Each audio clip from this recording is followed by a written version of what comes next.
In a dark void, sand drops through the neck of an hourglass into a heaped pile. The last grain slows in the air, then bursts into cosmic light. The light pulses and myriad galaxies.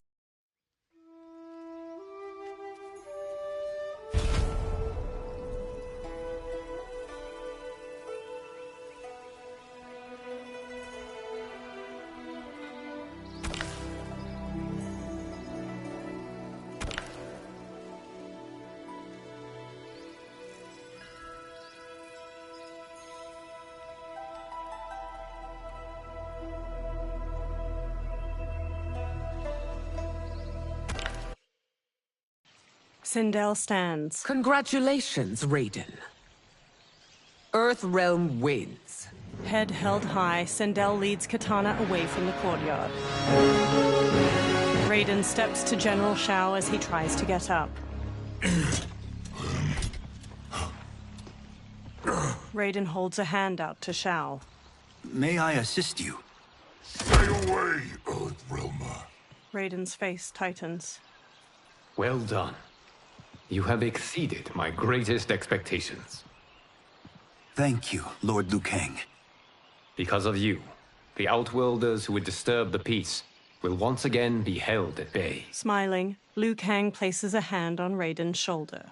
Come, let us bid our hosts farewell and return to Earthrealm. Kung Lao, Johnny, and Kenshi bow to Raiden. All right, yeah. That was great. Very impressive. That night, Liu Kang sits in an ornate room before a fire in a brazier, his eyes shut. He opens his eyes. Sand whirls on the other side of the room.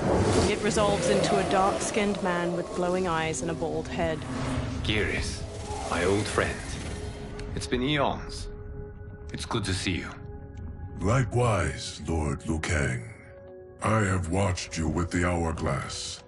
You are relishing your role as Earthrealm's protector. It suits me far better than being Keeper of Time ever did. I never wanted to replace Kronika. Being history's architect drove her mad. I had no wish to share her fate. Which is why I am forever grateful that you volunteered to safeguard the Hourglass. Despite my having relinquished its power, the new era has unfolded as it should. Geras takes a Jaguar figurine from a shelf. You created me in your own image. Duty is my highest calling. While I am glad you are here, you are not one for social calls. Is there trouble with the Hourglass? With something it has shown me. What, Geras? When you restarted history, you altered the destinies of certain malefactors to neutralize them. At least one of them is defying that destiny. Shang Tsung. Go on. He has escaped his meaningless life and is on his way to becoming a powerful sorcerer. He has already infiltrated Sindel's court. I saw no sign of him during the tournament. But if that snake is in Sindel's ear... Your vision of peace may already be compromised. I appreciate this warning, Geras.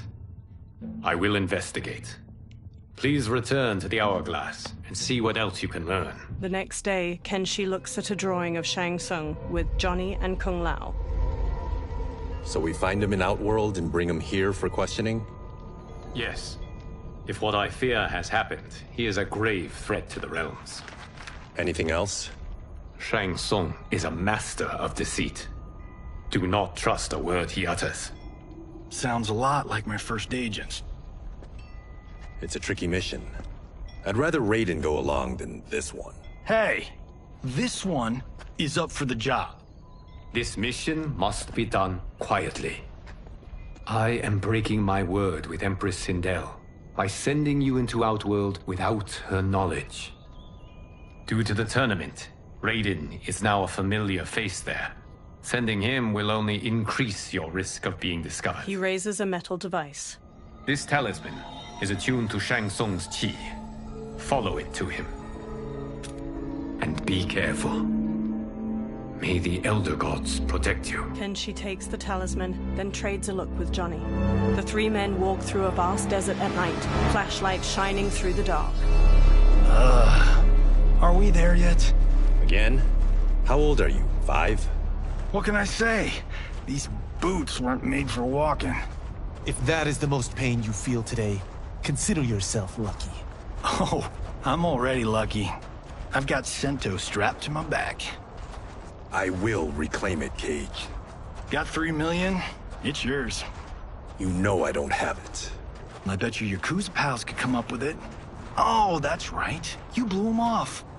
If there's one lesson Hollywood's taught me, it's never burn bridges. You never know who can help. The Yakuza are leeches, bleeding out those too weak to resist. I grew up in that life, and I never understood it. Why my gain required others' pain. I got out. I need my clan out too. We can't be part of their crimes any longer. Scowling, Kenshi looks down at the talisman in his palm as it glows red. He turns around and walks off. Kung Lao shines his flashlight in Johnny's face before following Kenshi away. Johnny walks after the other two. Kenshi holds the talisman out while standing on the edge of a cliff. They survey a village made of buildings carved from large rock formations. A mass of soldiers with spears battle a horde of humanoid creatures with long fangs jutting from their mouths.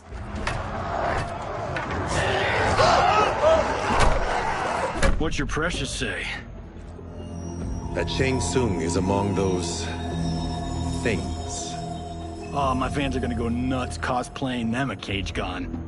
Johnny records the battle with his phone. Two soldiers shove one of the creatures through an alleyway in the stone city, his arms tied behind his back with rope.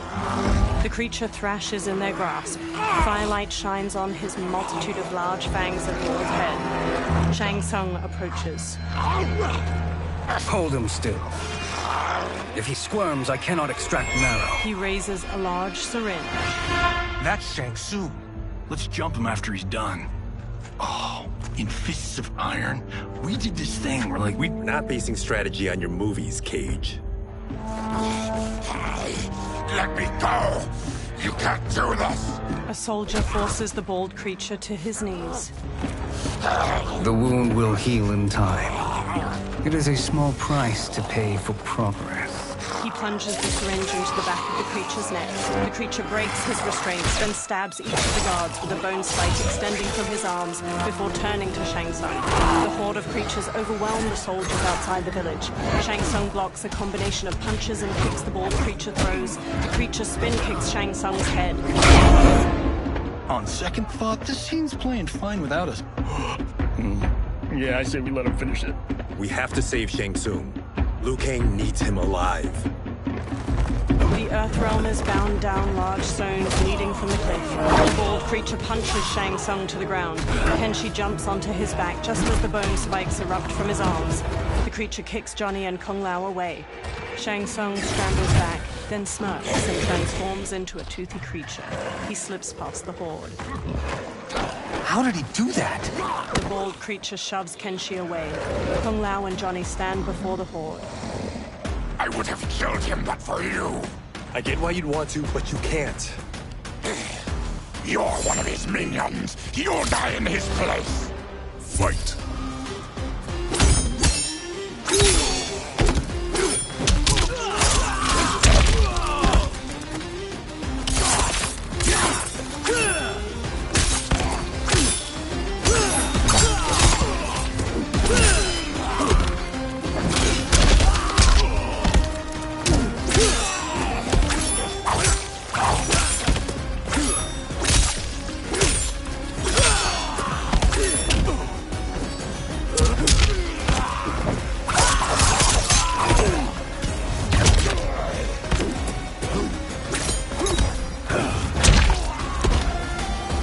Stopped him. We just made him angry. Fight!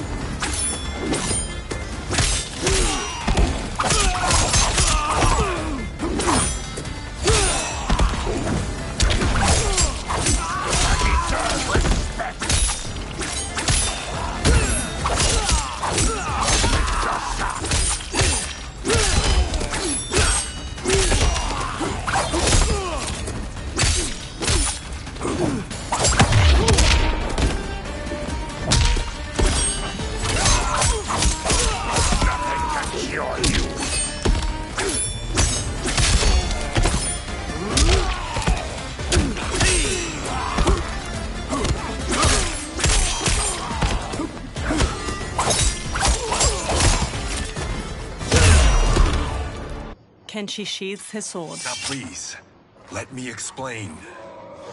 The horde surrounds them.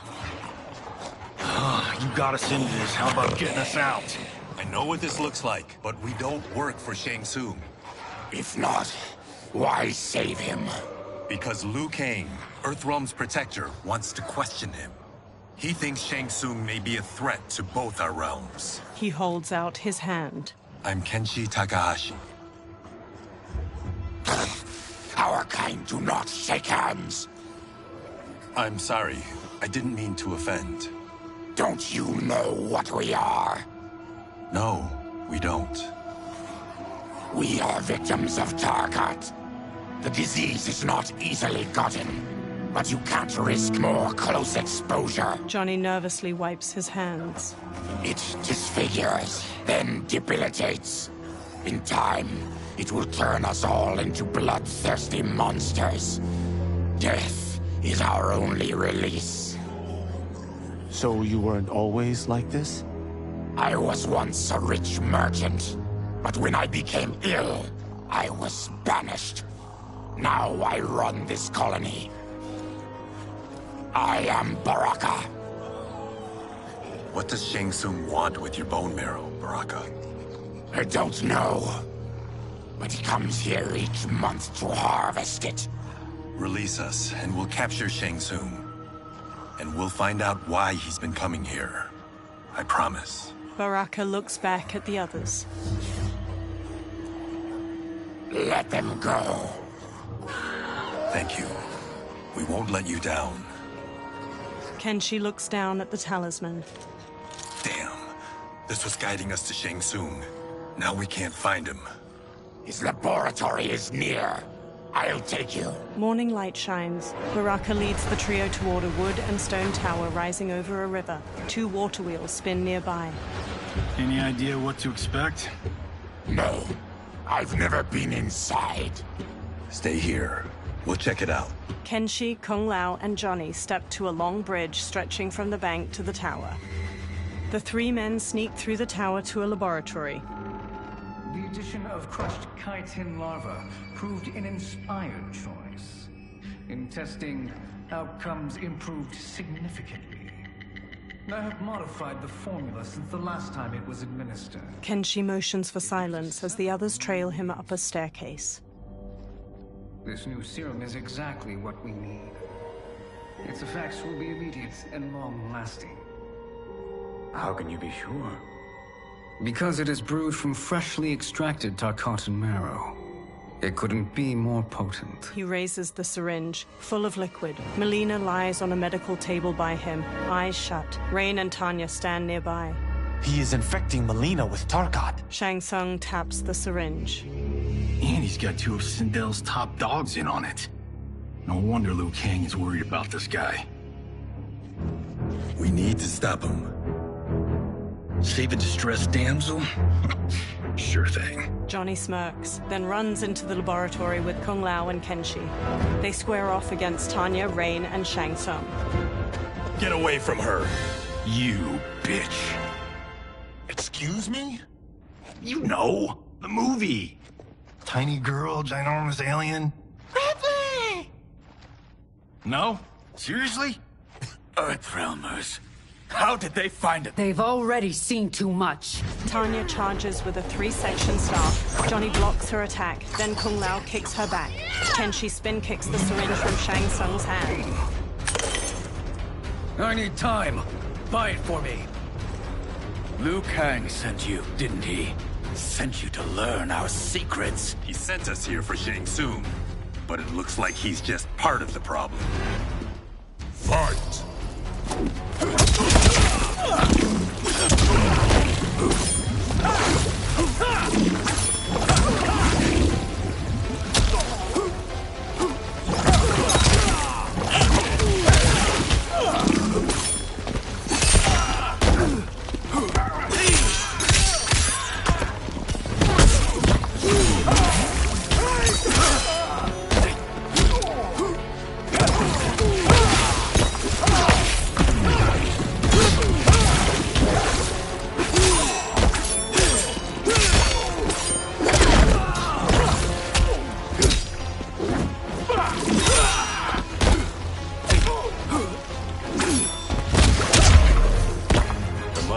train me for this. Fight.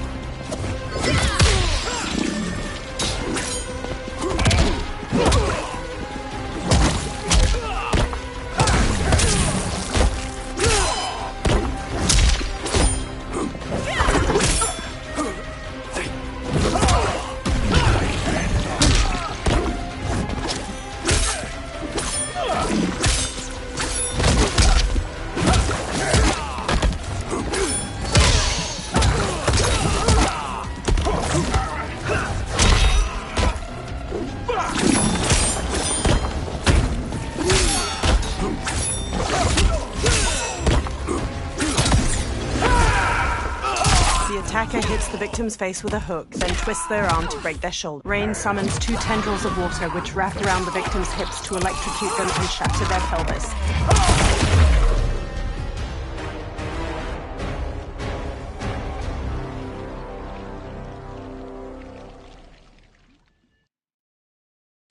But it looks like he's just part of the problem.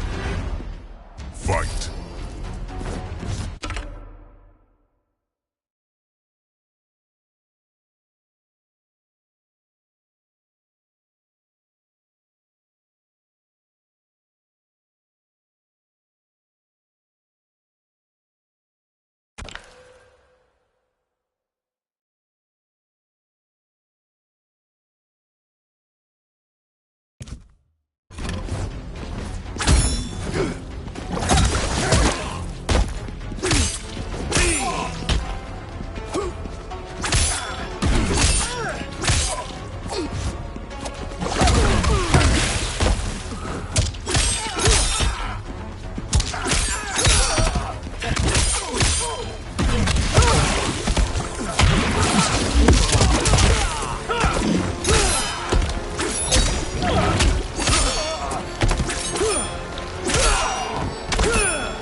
We are just getting started. Fight.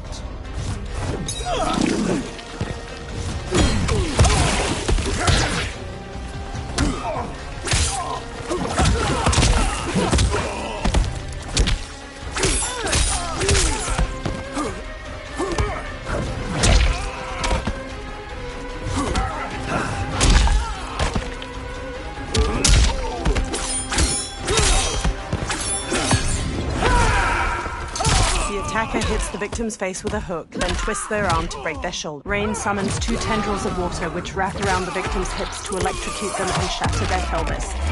All wet.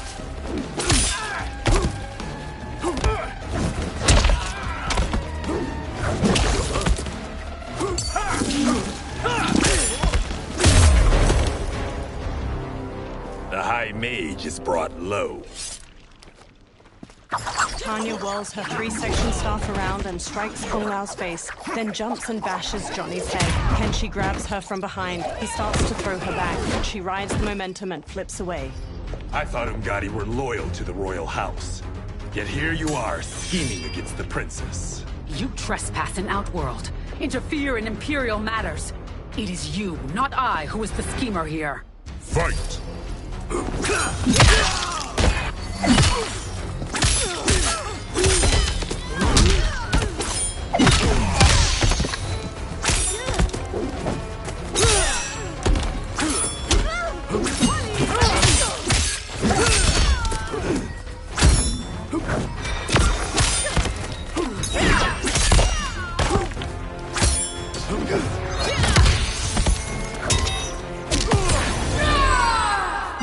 The attacker jabs the victim with 3 strikes, then knocks them away with an elbow to the head. Tanya bolts forward, leaving her staff lodged in the ground. She leaps to kick the victim's face through the staff.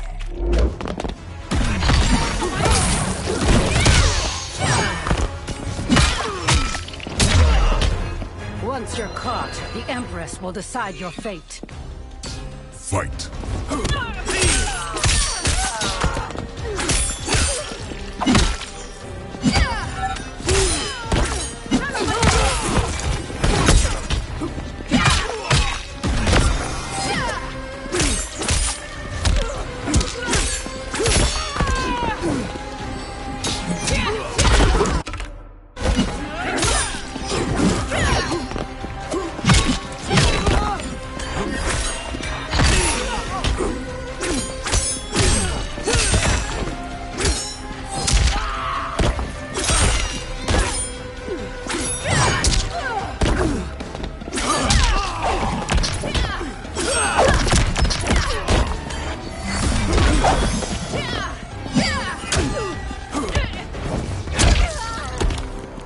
Your plot ends here, Ungadi. Fight!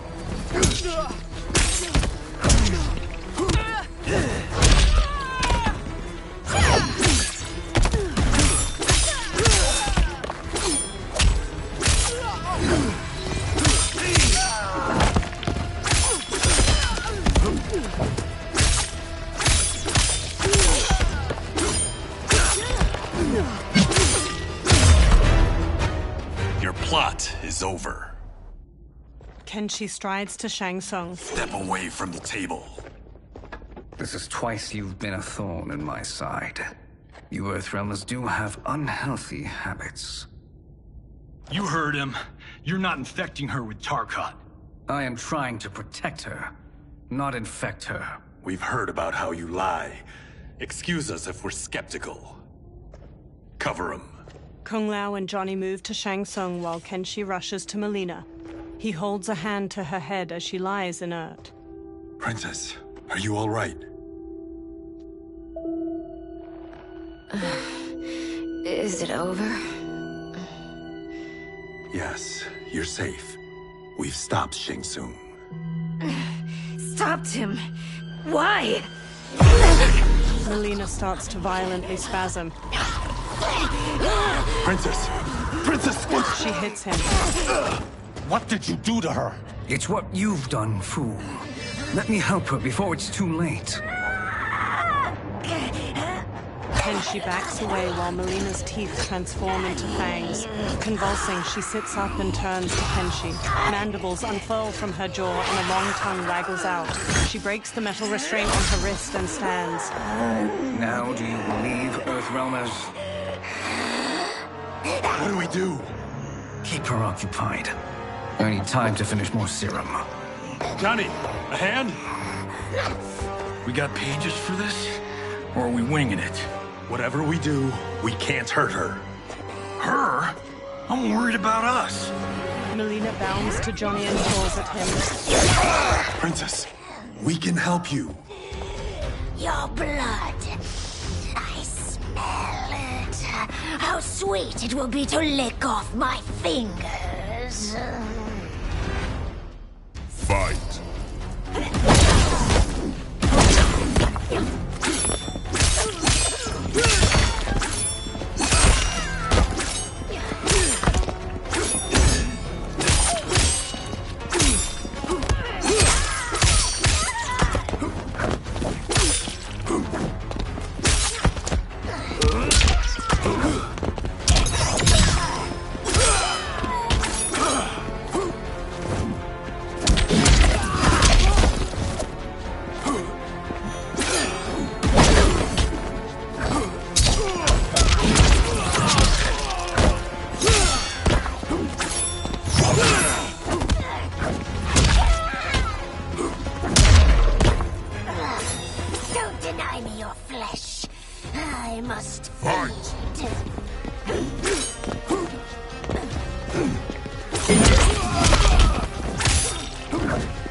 Kung Lao!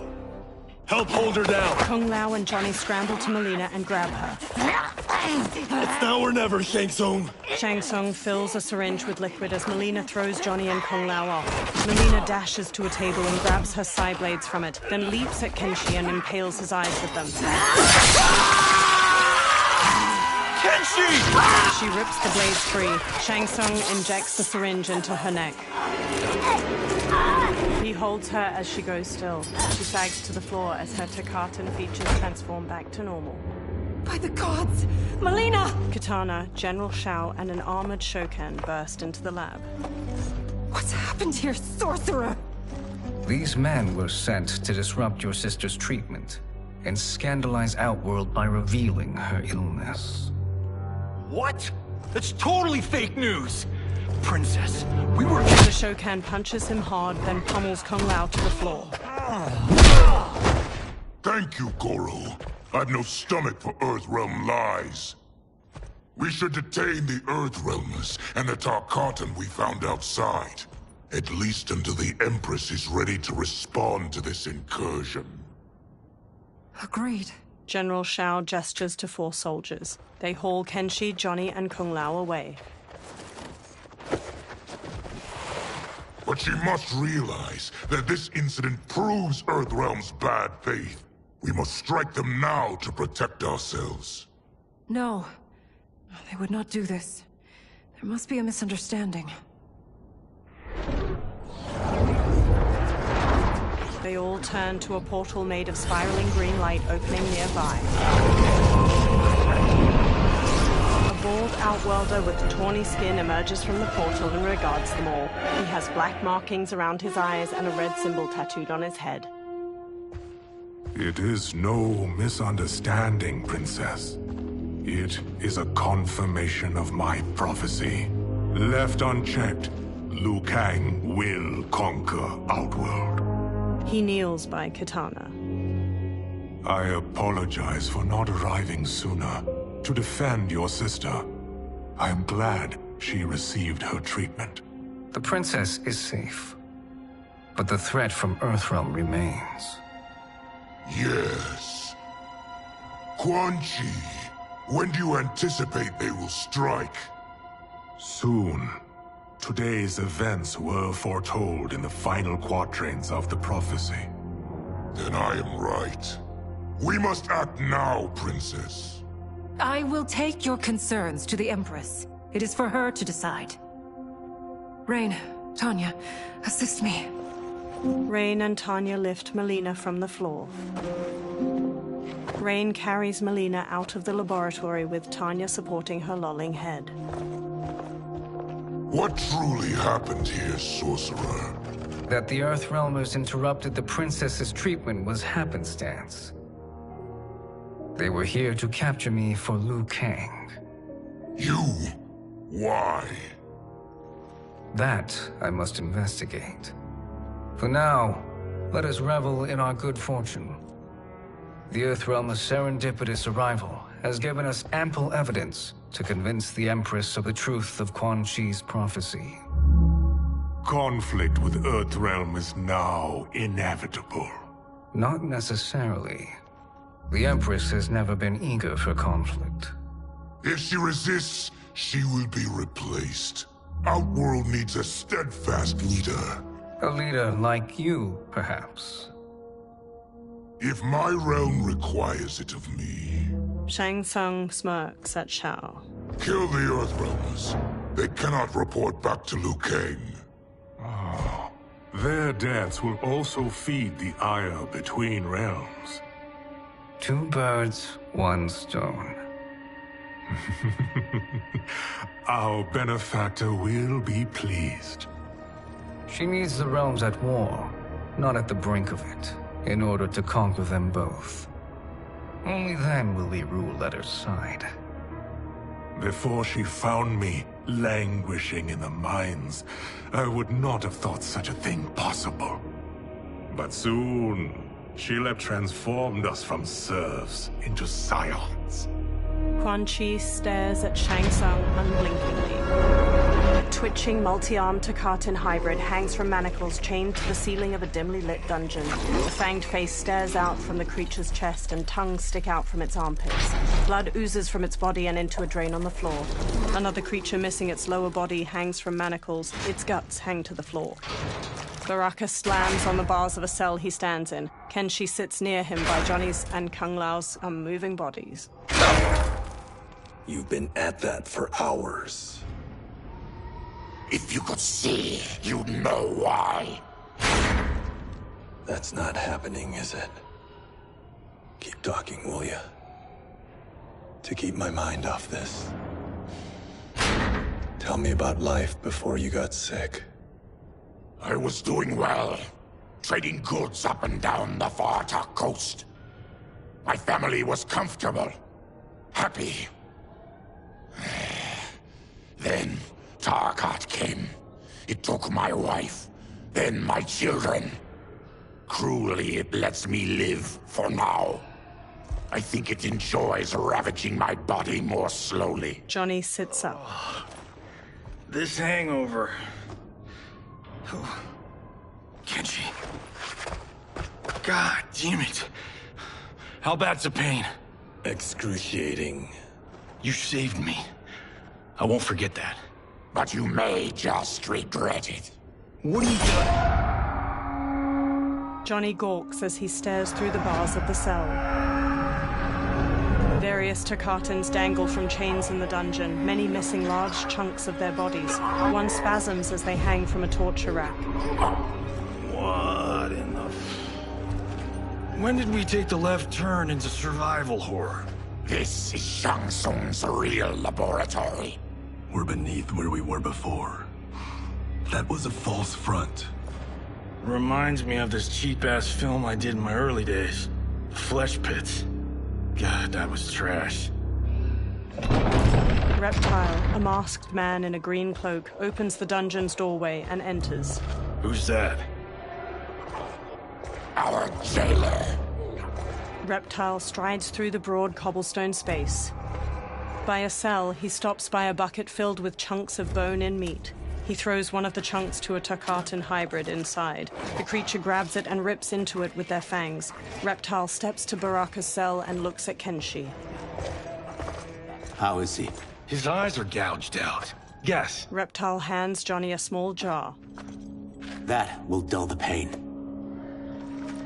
You're vile to be part of this. You are Shang Tsung's prisoner.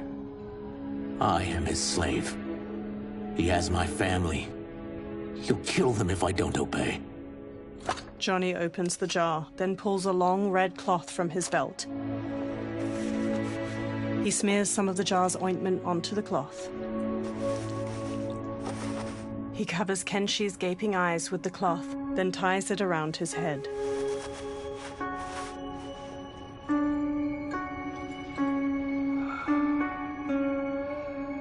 Why did he pick you?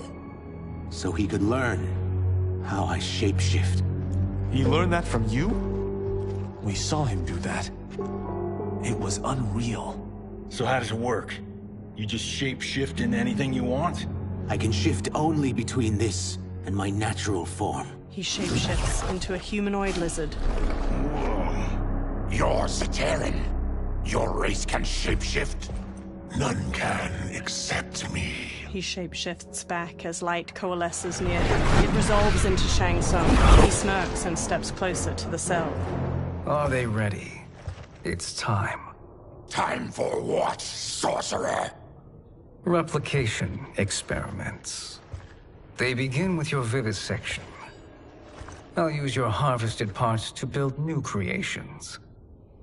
The process is fatal, of course. Liu Kang won't let you get away with this. That presumes he will ever learn what happened. But when I am done, there will be no trace left of you. I shall return soon to check progress. I have other matters to which I must attend. He teleports away. You don't have to do this. It's either you or my family. Reptile moves to another cage filled with Takatan hybrids. He opens their cell by pulling a chain through a pulley. in the chambers. The warrior's cell door opens as the creatures charge. Johnny jumps, swings from the bars above, and kicks a hybrid down before punching his head. He kicks one hybrid's face before kicking another to the floor. A third rams Johnny into a wall. Kenshi sits in the cell while Kung Lao fights off two of the creatures, and Baraka viciously stabs another's belly before throwing him away. Baraka strides forward, then impales a hybrid with both bone spikes and flings him over his head. He slashes at another as two of the creatures drag Kenshi past him. The hybrids fling Kenshi into a small cage dangling from a chain fixed to the ceiling. Another pair chuck Johnny into a cage next to Kenshi's. Two of the creatures haul Kung Lao to a third cage. He throws one off, then double kicks the second back before pummeling a third with a combination of punches. He turns sharply and sidekicks a fourth into a table holding his razor-rimmed hat. He throws it and the hat flies in an arc, decapitating two hybrids before returning to his hand. He smoothly sets it on his head. Fight!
Baraka snarls at a fallen hybrid. There is nothing more foul. Electricity arcs along the bars of Johnny's and Kenshi's creatures. You spoke too soon, Baraka. Reptile holds a sparking lever nearby. As the hybrid on the ground crawls pitifully, a Takatan hybrid brute stomps on his head. Fight.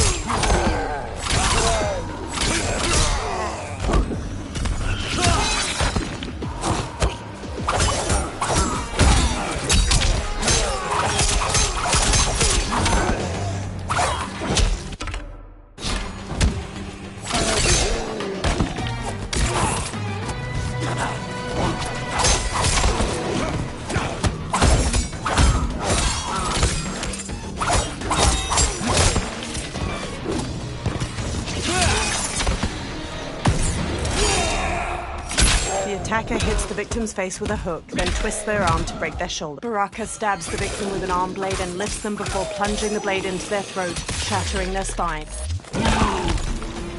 You're an unwelcome glimpse of my future. Fight.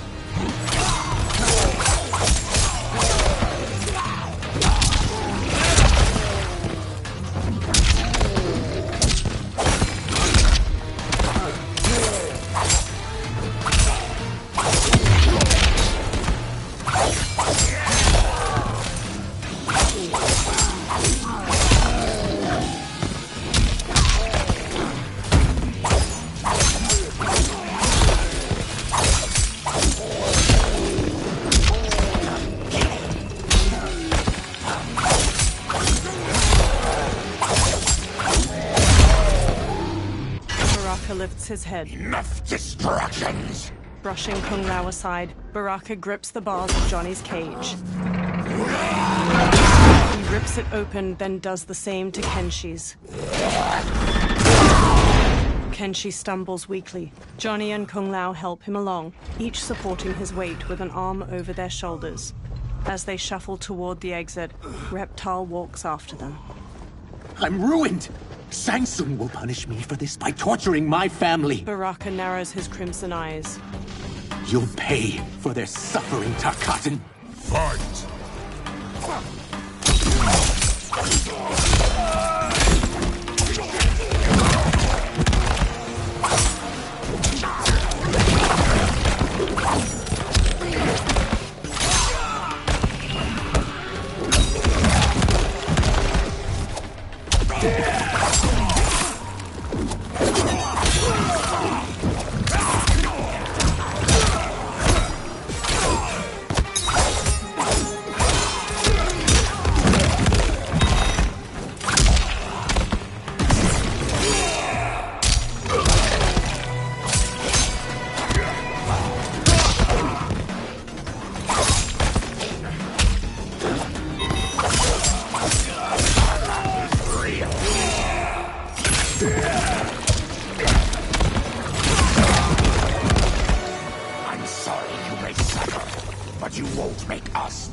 Reptile kneels. Then kill me.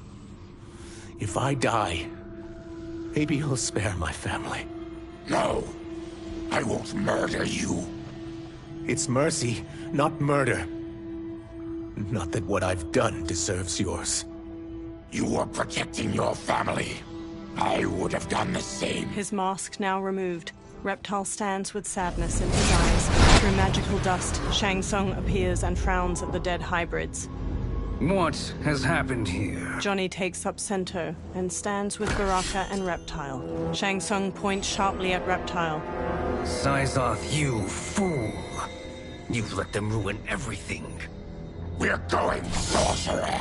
And we're taking you with us. Liu Kang would like a word. I cannot be apprehended so easily. And I meditate! Shang Tsung conjures clouds of green gas. Yeah, I got a bad feeling about this. I bid you all farewell. Cheer up, Syzoth. I'm reuniting you with your family. They're dead? You killed them? Many moons ago.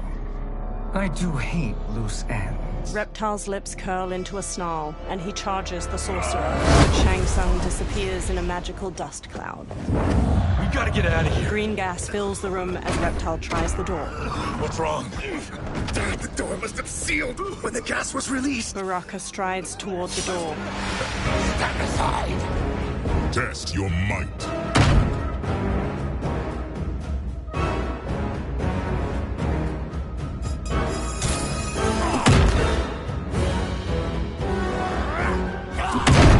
Thick green gas fills the air as Baraka punches the door. Reptile and the Earthrealmers collapse.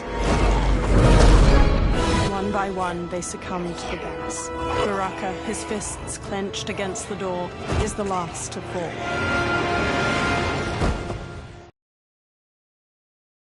Test your might.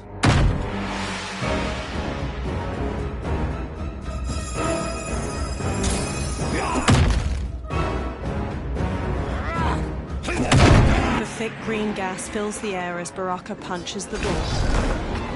Reptile and the Earthrealmers collapse. One by one, they succumb to the gas. Baraka, his fists clenched against the door, is the last to fall.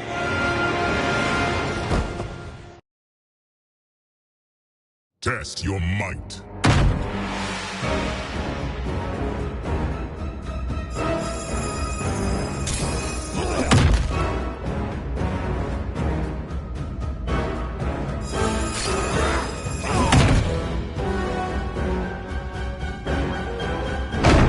Thick green gas fills the air as Baraka punches the door.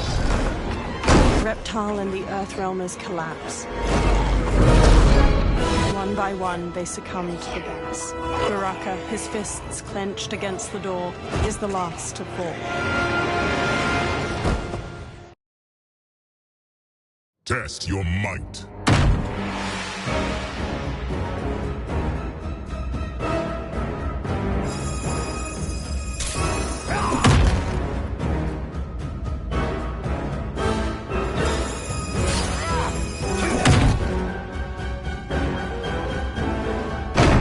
Thick green gas fills the air as Baraka punches the door. Reptile and the Earthrealmers collapse.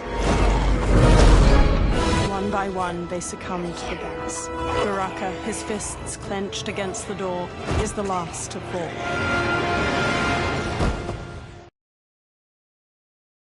Test your might.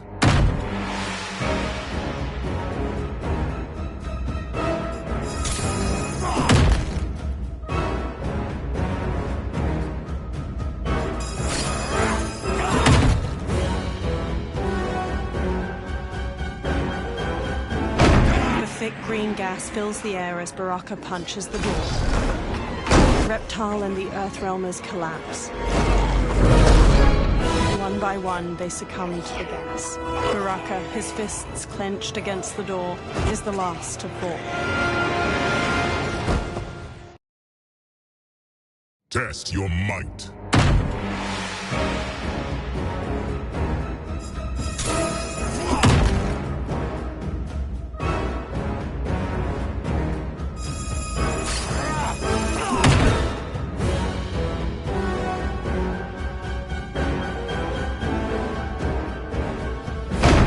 Thick green gas fills the air as Baraka punches the door. Reptile and the Earthrealmers collapse. One by one, they succumb to the gas. Baraka, his fists clenched against the door, is the last to fall.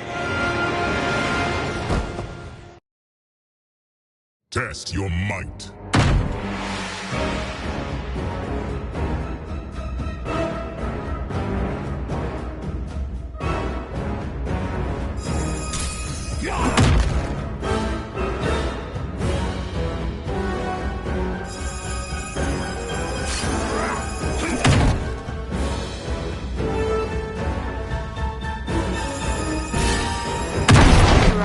moves the door open to a hallway. Hurry! Follow me. This way. Johnny and Kung Lao support Kenshi. Leave me. I'll just slow you down. What?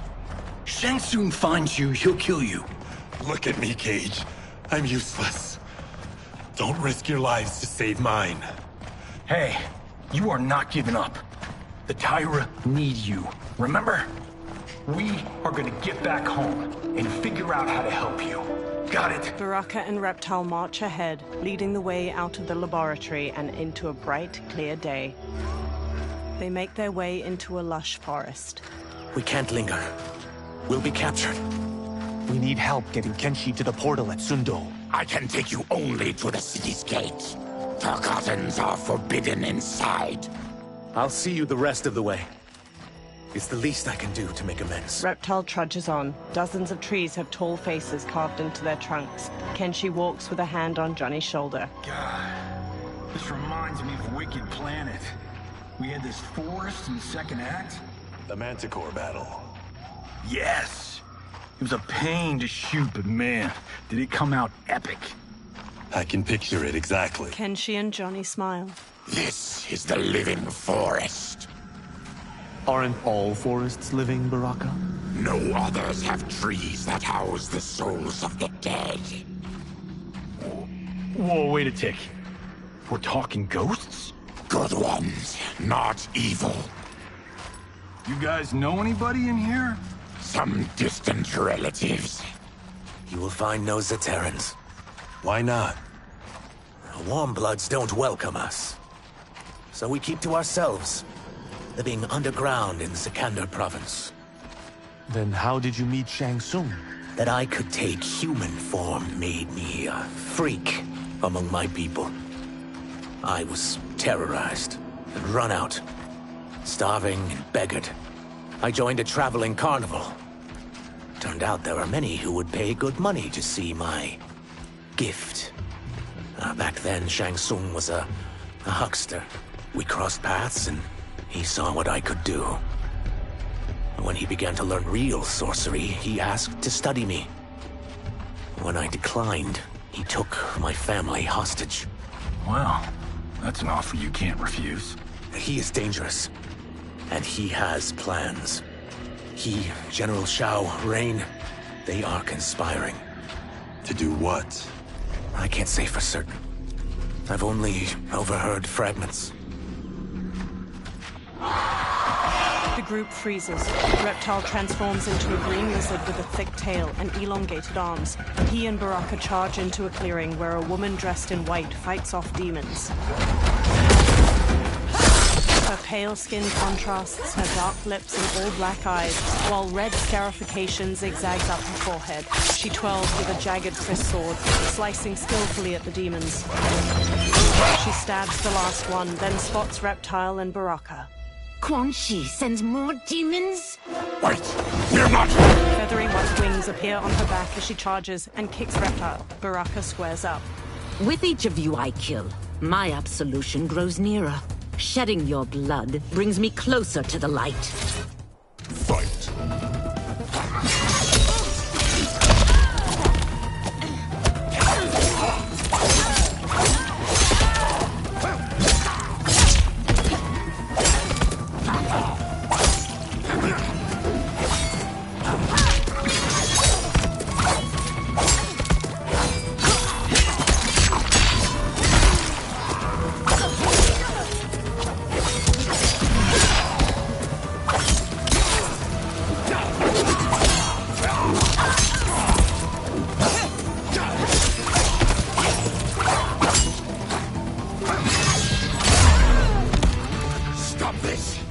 Killing me won't absolve your sins. Fight.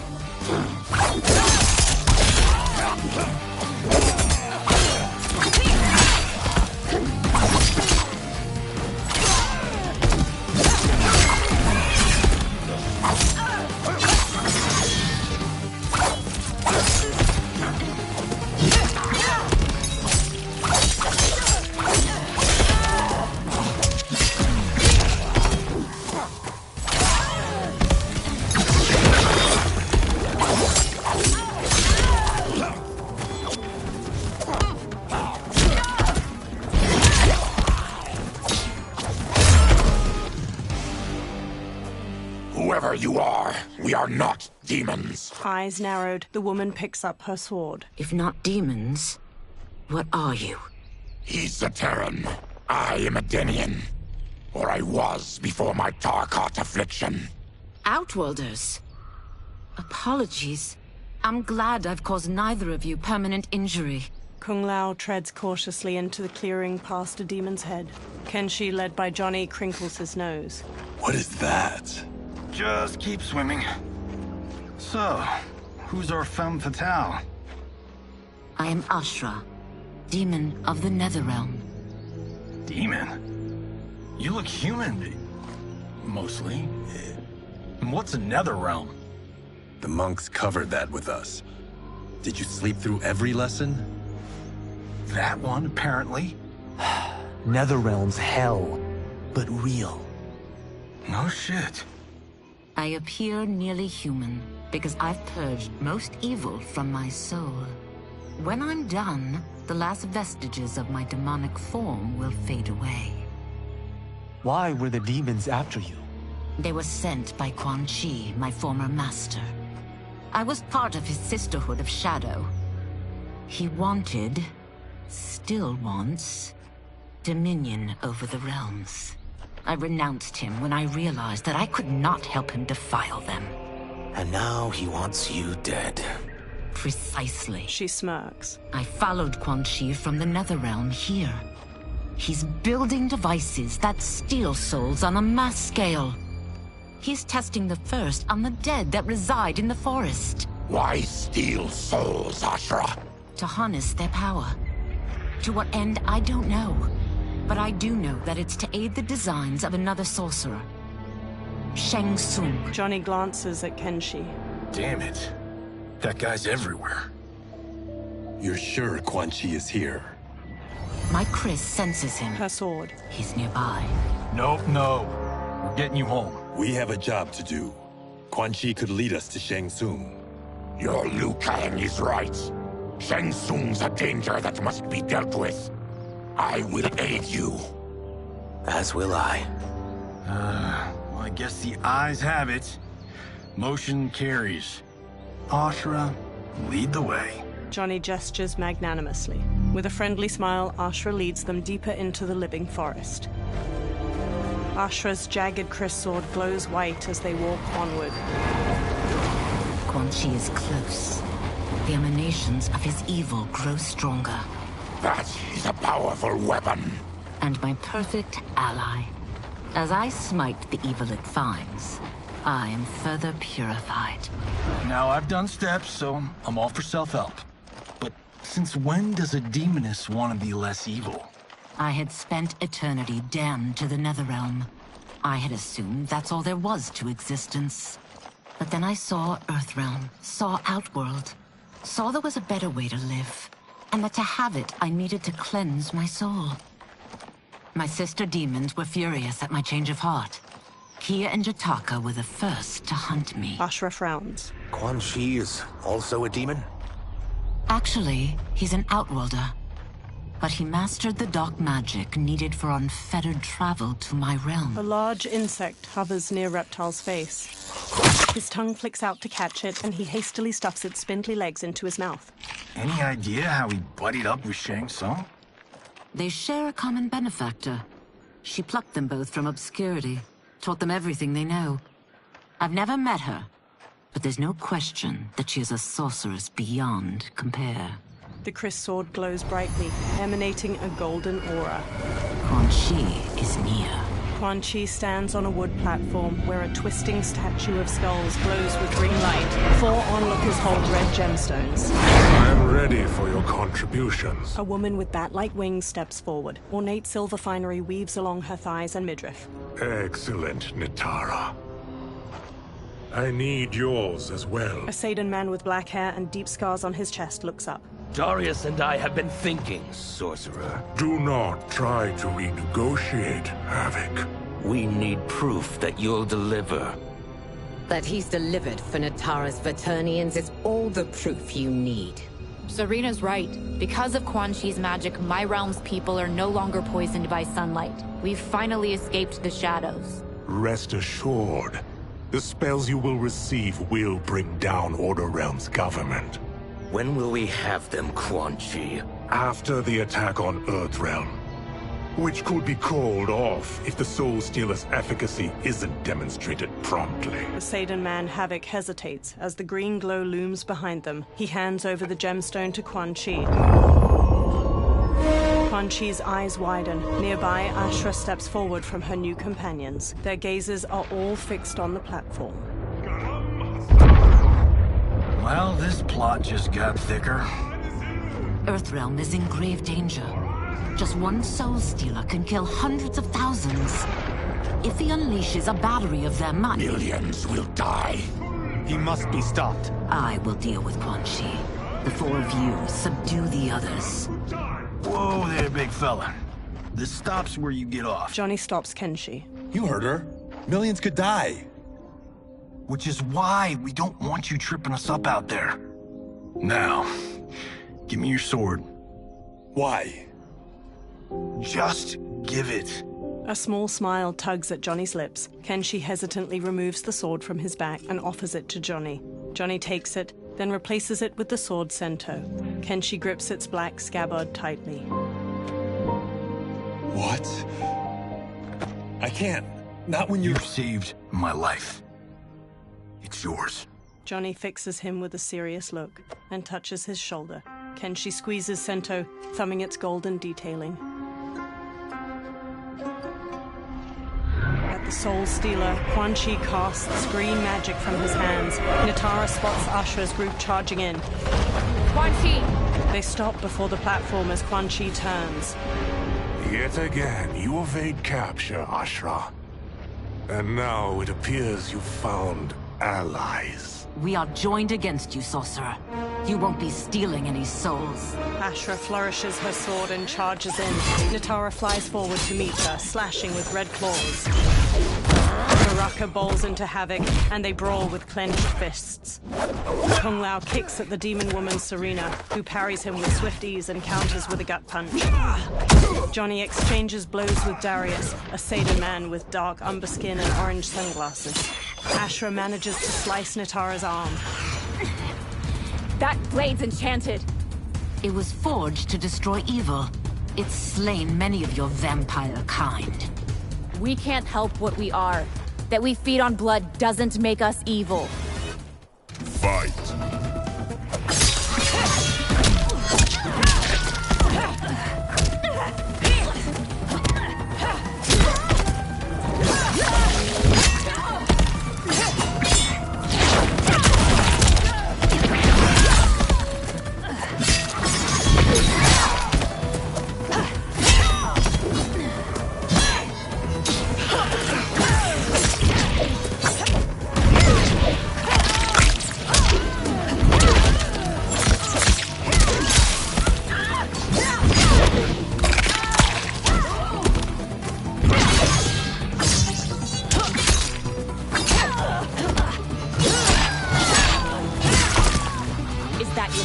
Demon, you'll need much more. Fight.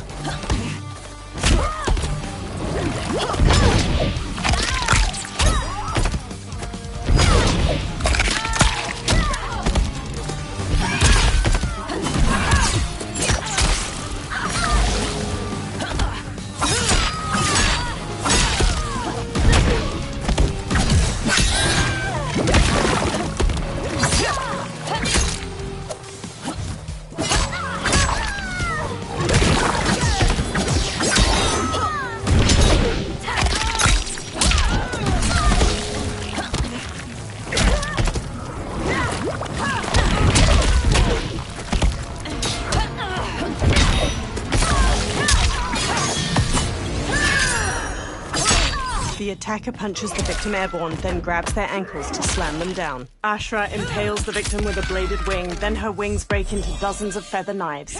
She slashes with her kris as the knives pierce them. I am one step closer to redemption. Twisting green light erupts from the Soul Stealer and spirals toward the sky.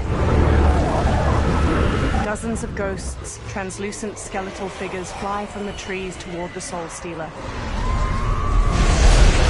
The ghosts swarm around the twisting light. Johnny gazes up at the ghosts with the others, all awash with pallid green light. My God, it's a soul-nado. The forest withers and rots as the faces carved into the trees turn skeletal. Quan Chi conjures green light in his palms, then lifts them overhead.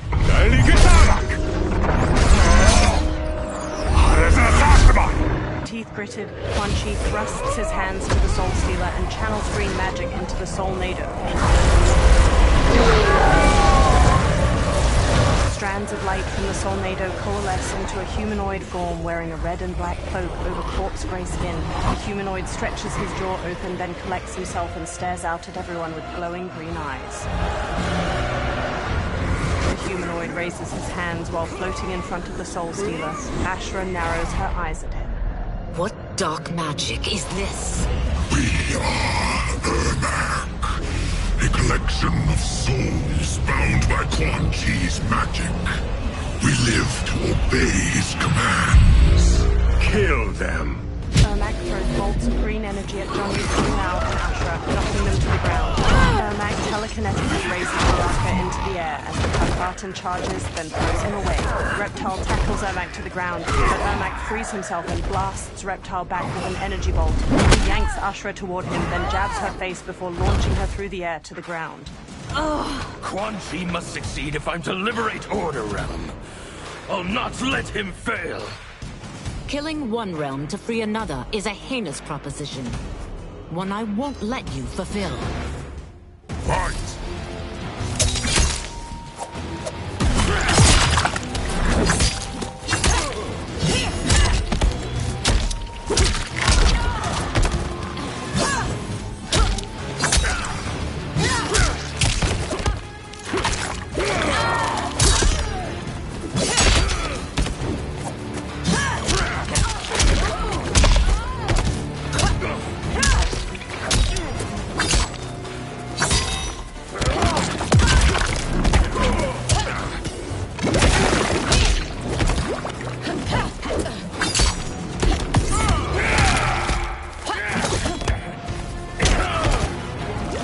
That you aid Quan Chi speaks volumes about you. Fight!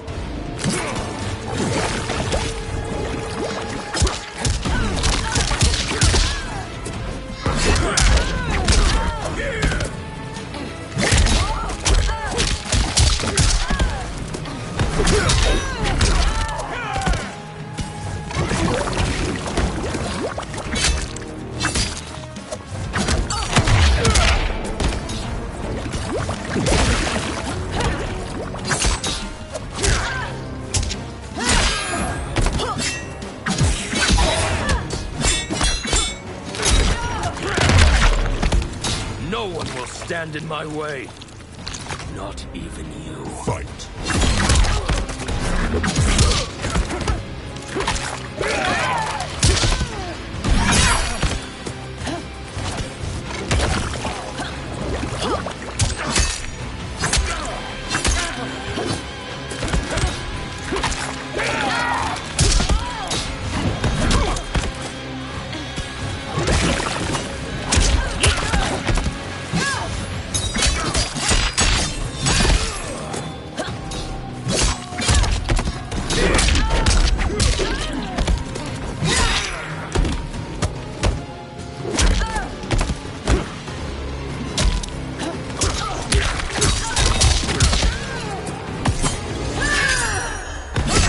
The attacker punches the victim airborne, then grabs their ankles to slam them down. Ashra impales the victim with a bladed wing, then her wings break into dozens of feather knives.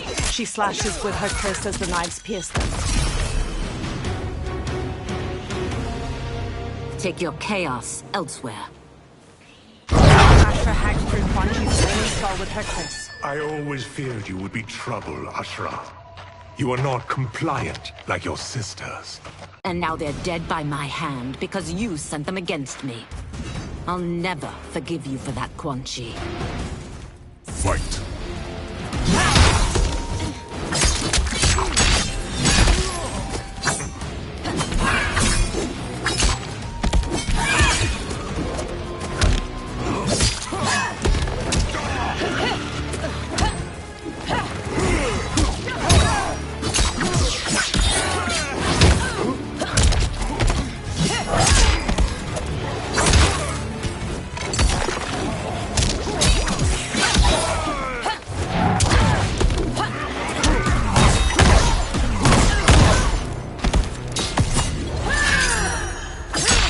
The attacker punches the victim airborne, then grabs their ankles to slam them down. Ashra impales the victim with a bladed wing, then her wings break into dozens of feather knives. She slashes with her kris as the knives pierce them. This has been a long time coming, sorcerer. Fight.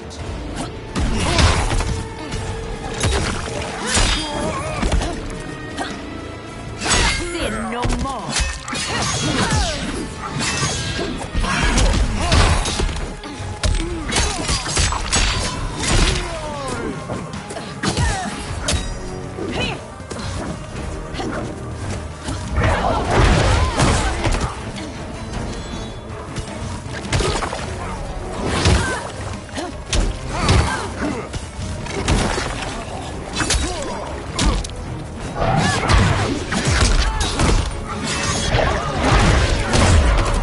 Resist if you wish, but soon you will join your sisters.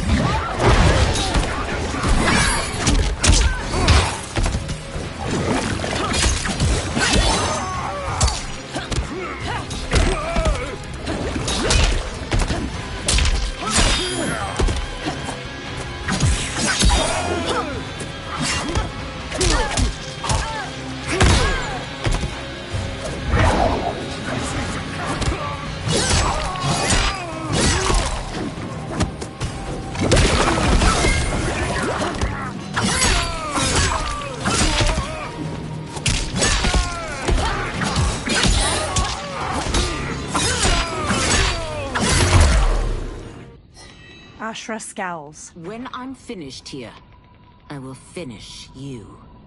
She flings her kris at Ermac. He stops it telekinetically. Ashra grabs the kris and slashes at him. Ermac weaves around her attack and blasts her back. Johnny kicks his head, then Ermac smacks his face, making him stumble away.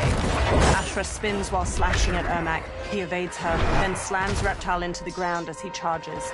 He levitates Ashra into the air and hammers her down. She lies inert. Ermac throws a fallen log at Reptile and Baraka, then floats Johnny up and slams him into the dirt. He raises Johnny again and flings him away. Johnny goes still. Kenshi raises Sento, face hard. I can't let them die. He charges Ermac. Ermac launches him away. Sento pierces the ground. Kenshi gradually sits up. He frantically feels around the ground. Dim lighting reflects on Sento's sleek blade. What? Who is that? Your ancestors.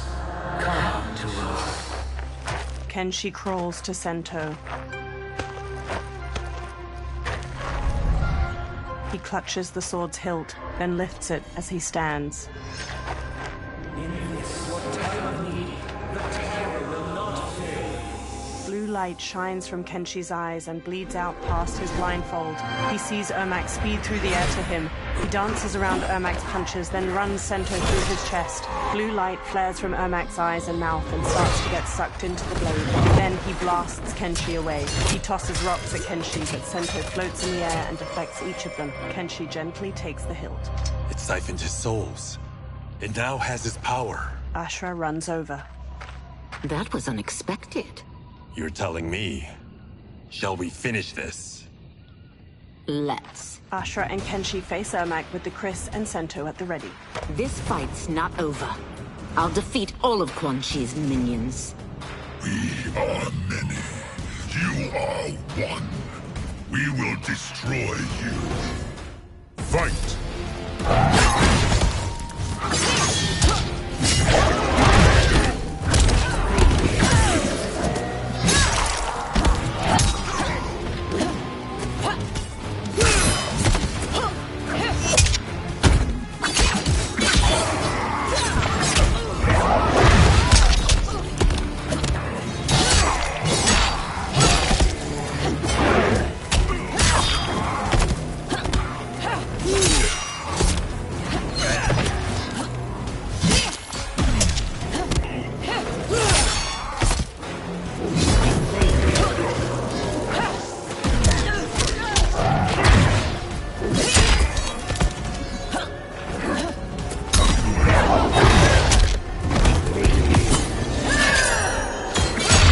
The attacker jabs the victim with 3 strikes, then knocks them away with an elbow to the head. Ashra impales the victim with a bladed wing, then her wings break into dozens of feather knives.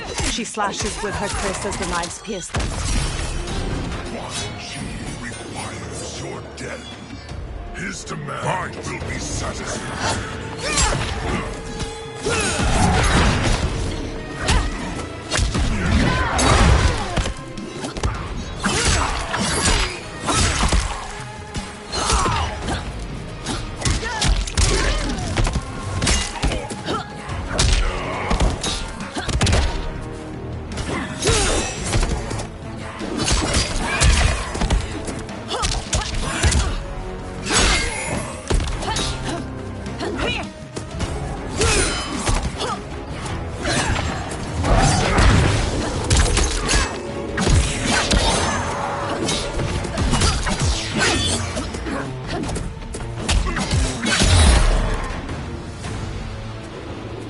Resistance is never pointless. We are many.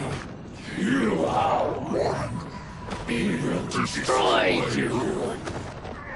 What's wrong with him? Kombat must have weakened the magic that binds his souls together. Sinel, I'll find you. Ermac sags to the ground. What was that? Watch him. I'll shut down the Soul Stealer. Ashra dashes to the Soul Stealer. She plunges her kris into its red gem, making it split. Quan Chi raises a hand to her. The gemstone splits and releases energy that launches Ashra away. The ghosts pour out of the Soul Stealer. One flies to Quan Chi and grabs his head. The ghost sucks blue energy from his face, turning his skin ash white, then vanishes.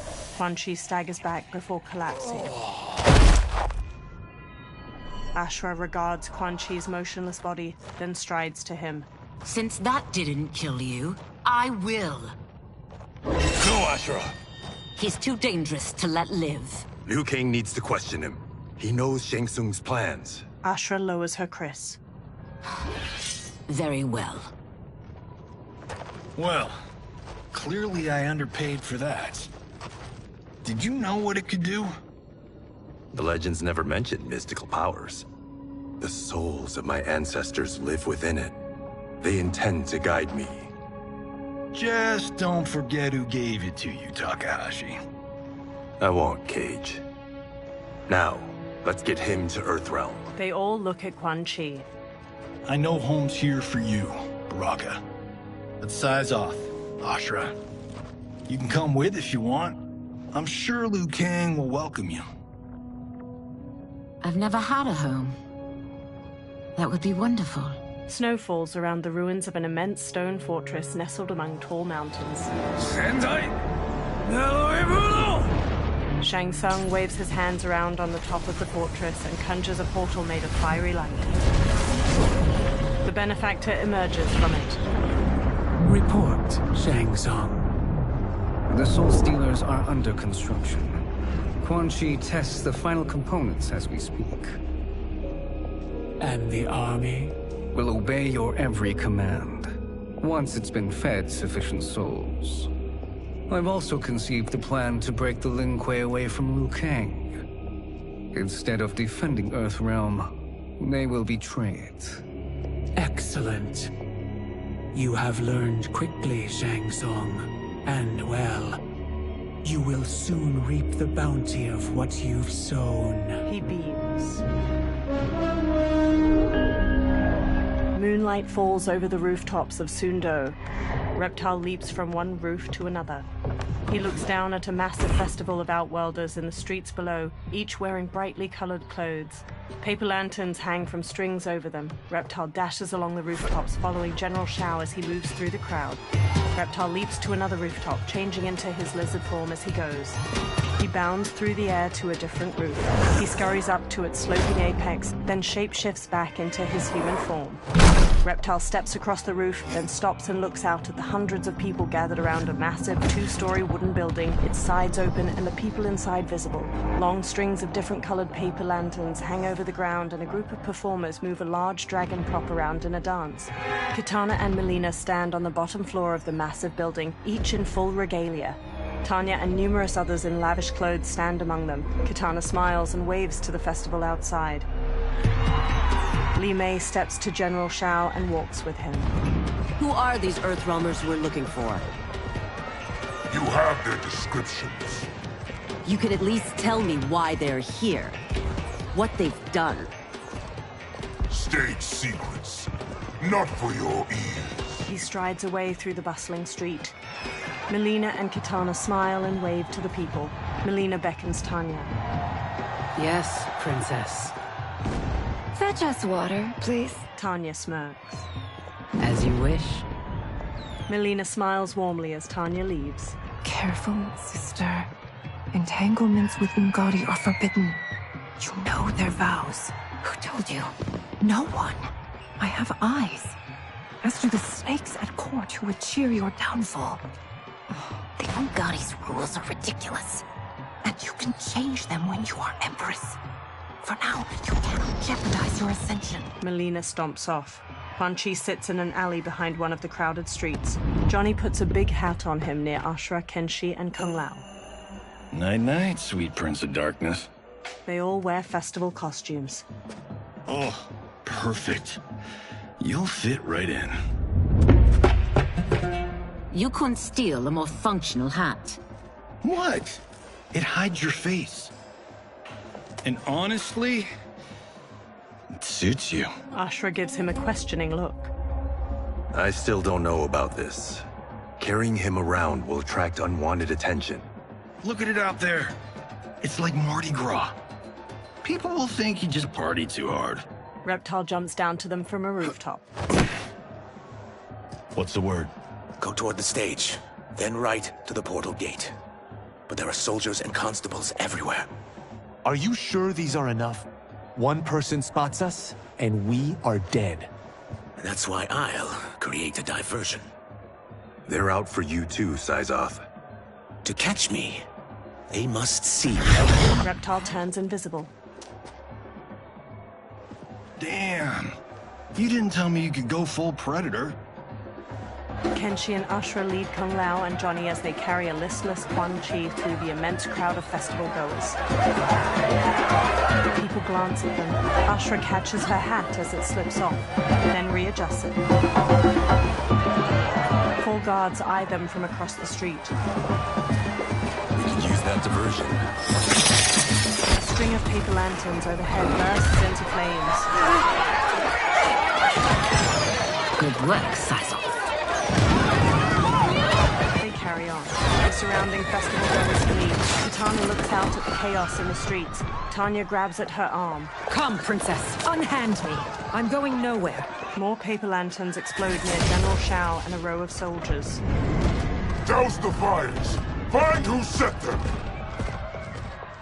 Stand down, General. This is my problem, not the military's. Li Mei spots Reptile on a rooftop. Look. Syzoth. You know him?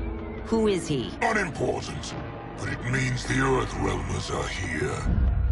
Reiko. Reiko rushes over, then looks at Reptile. He and Li Mei hurry through the crowd toward him as he sprints away.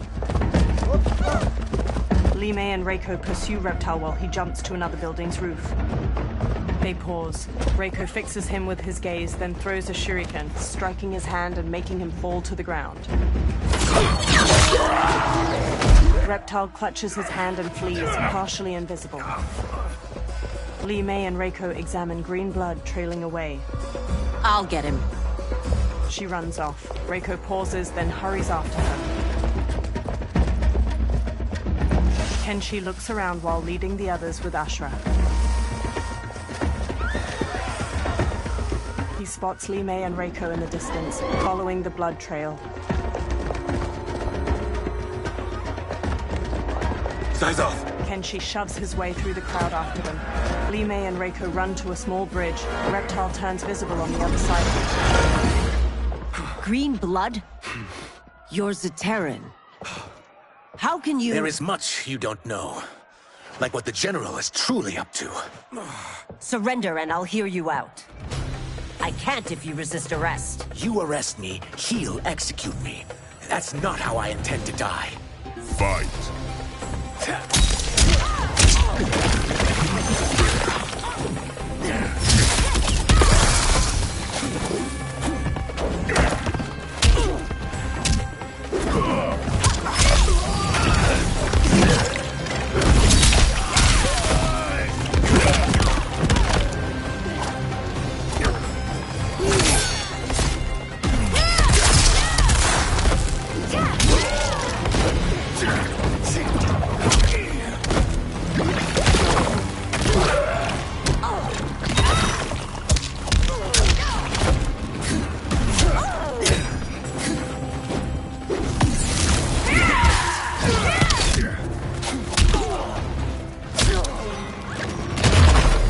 My quarrel's not with you.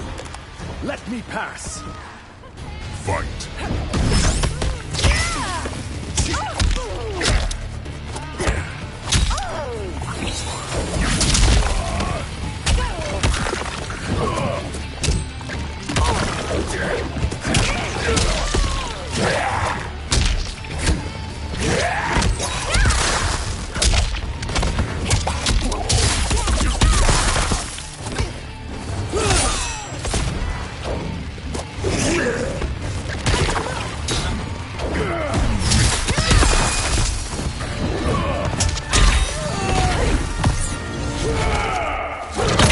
The attacker jabs the victim with 3 strikes, then knocks them away with an elbow to the head. Reptile's tail ensnares his victim to ragdoll them around.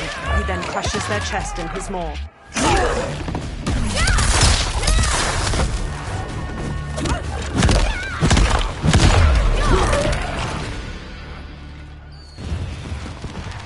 Know that I am sorry for disturbing Sundo's peace. Kitana glowers. Ludicrous. Princess, no! You could be hurt! Kitana unfurls 2 fan blades and charges Reptile. He dances around her attacks, then punches at her. She dodges just as Tanya strikes at him with her 3/4 staff. He counters her swings, then takes her away. Insurrection from a Zaterran? This is a day I never thought I'd see. You misread my intentions, Princess. Sadly, I've no time to explain them. Fight.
But you're leaving me little choice. Fight.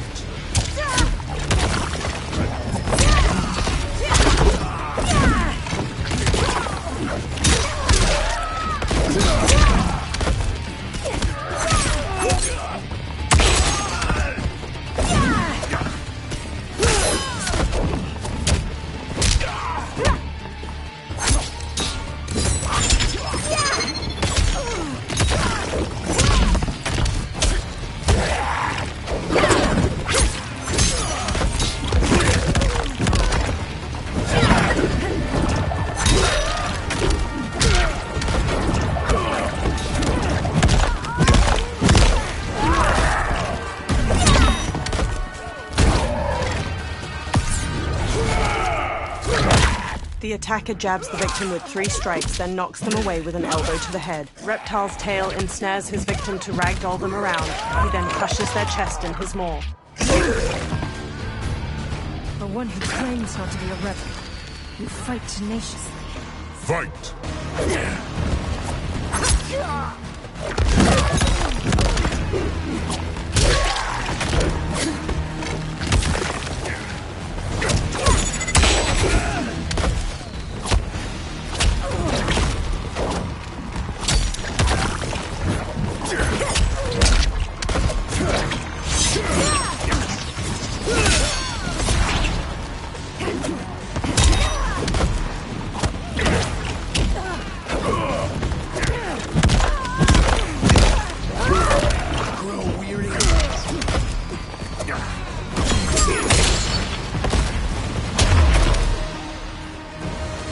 Soon, you will know the truth.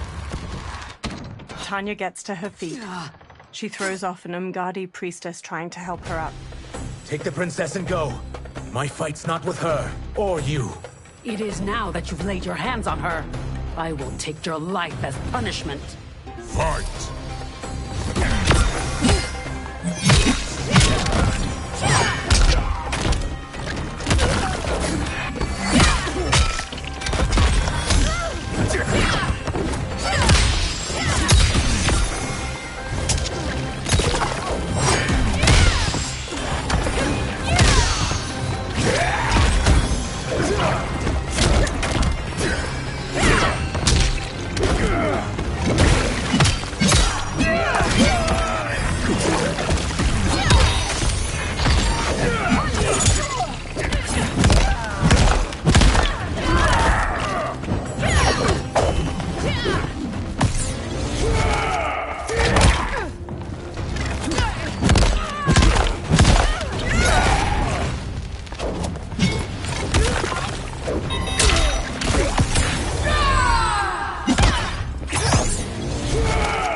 The attacker jabs the victim with 3 strikes, then knocks them away with an elbow to the head. Reptile's tail ensnares his victim to ragdoll them around. He then crushes their chest in his maw.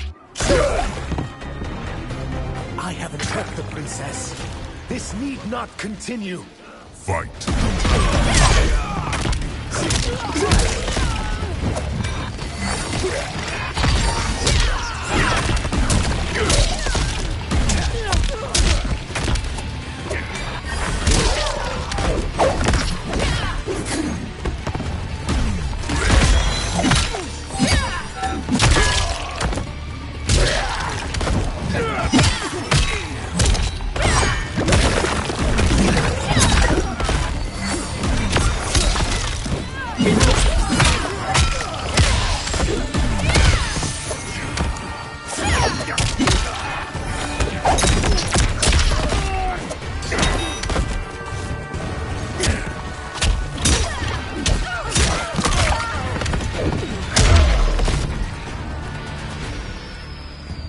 My sentence is suspended, Umgadi. General Shao advances with Goro and other soldiers. Found you. Johnny and Kung Lao let go of Quan Chi as he stirs. Kung Lao and Johnny swap looks, then shrug. They punch and kick Quan Chi until he collapses. General Shao rests his large axe on his shoulder as he paces over. Quan Chi staggers to his feet, then stumbles away. What about him? Worry only about the Earth Realmers. If this was one of my movies, we'd get saved by a plucky comic sidekick. Reptile and Kenshi zipline across a rope leading from one roof to another. They land by them. If we die today, we die together. Not comic, but definitely plucky. Johnny sidekicks Goro, then Goro grabs his arm. Ashraf parries the swords of several soldiers and counters. General Shao brings his axe crashing down on Reptile. He dodges, then shifts into his lizard form and bashes Shao away. It's unlike Shang Tsung to leave loose ends. Now that I'm free of him, I'll reveal your conspiracy to all of Outworld. You'll do nothing of the kind. Dead men tell no tales. Fight!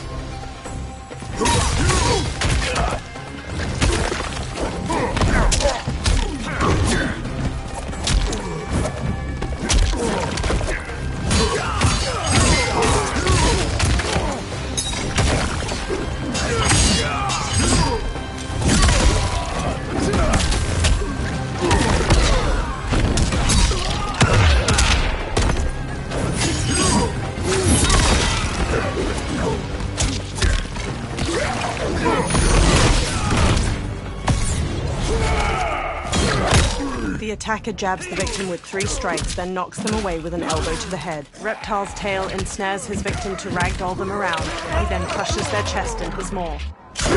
Beat him. Any last words? Now's the time. Fight!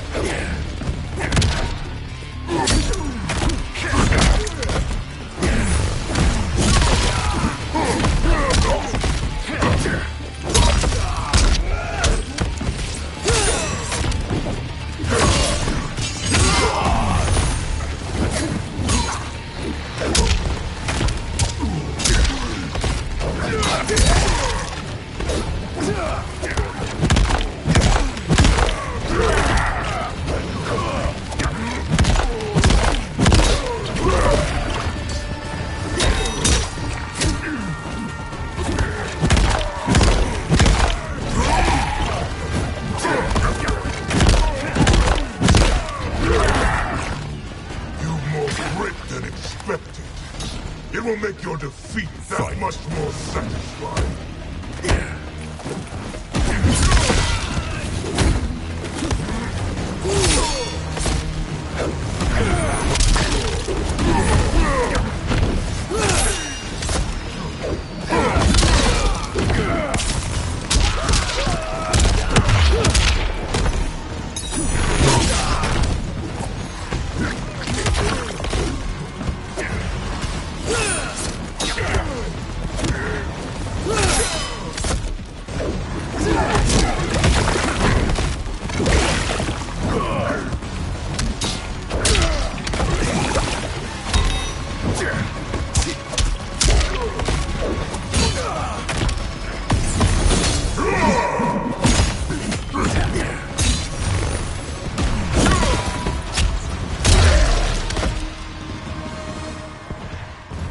Won't silence me, General.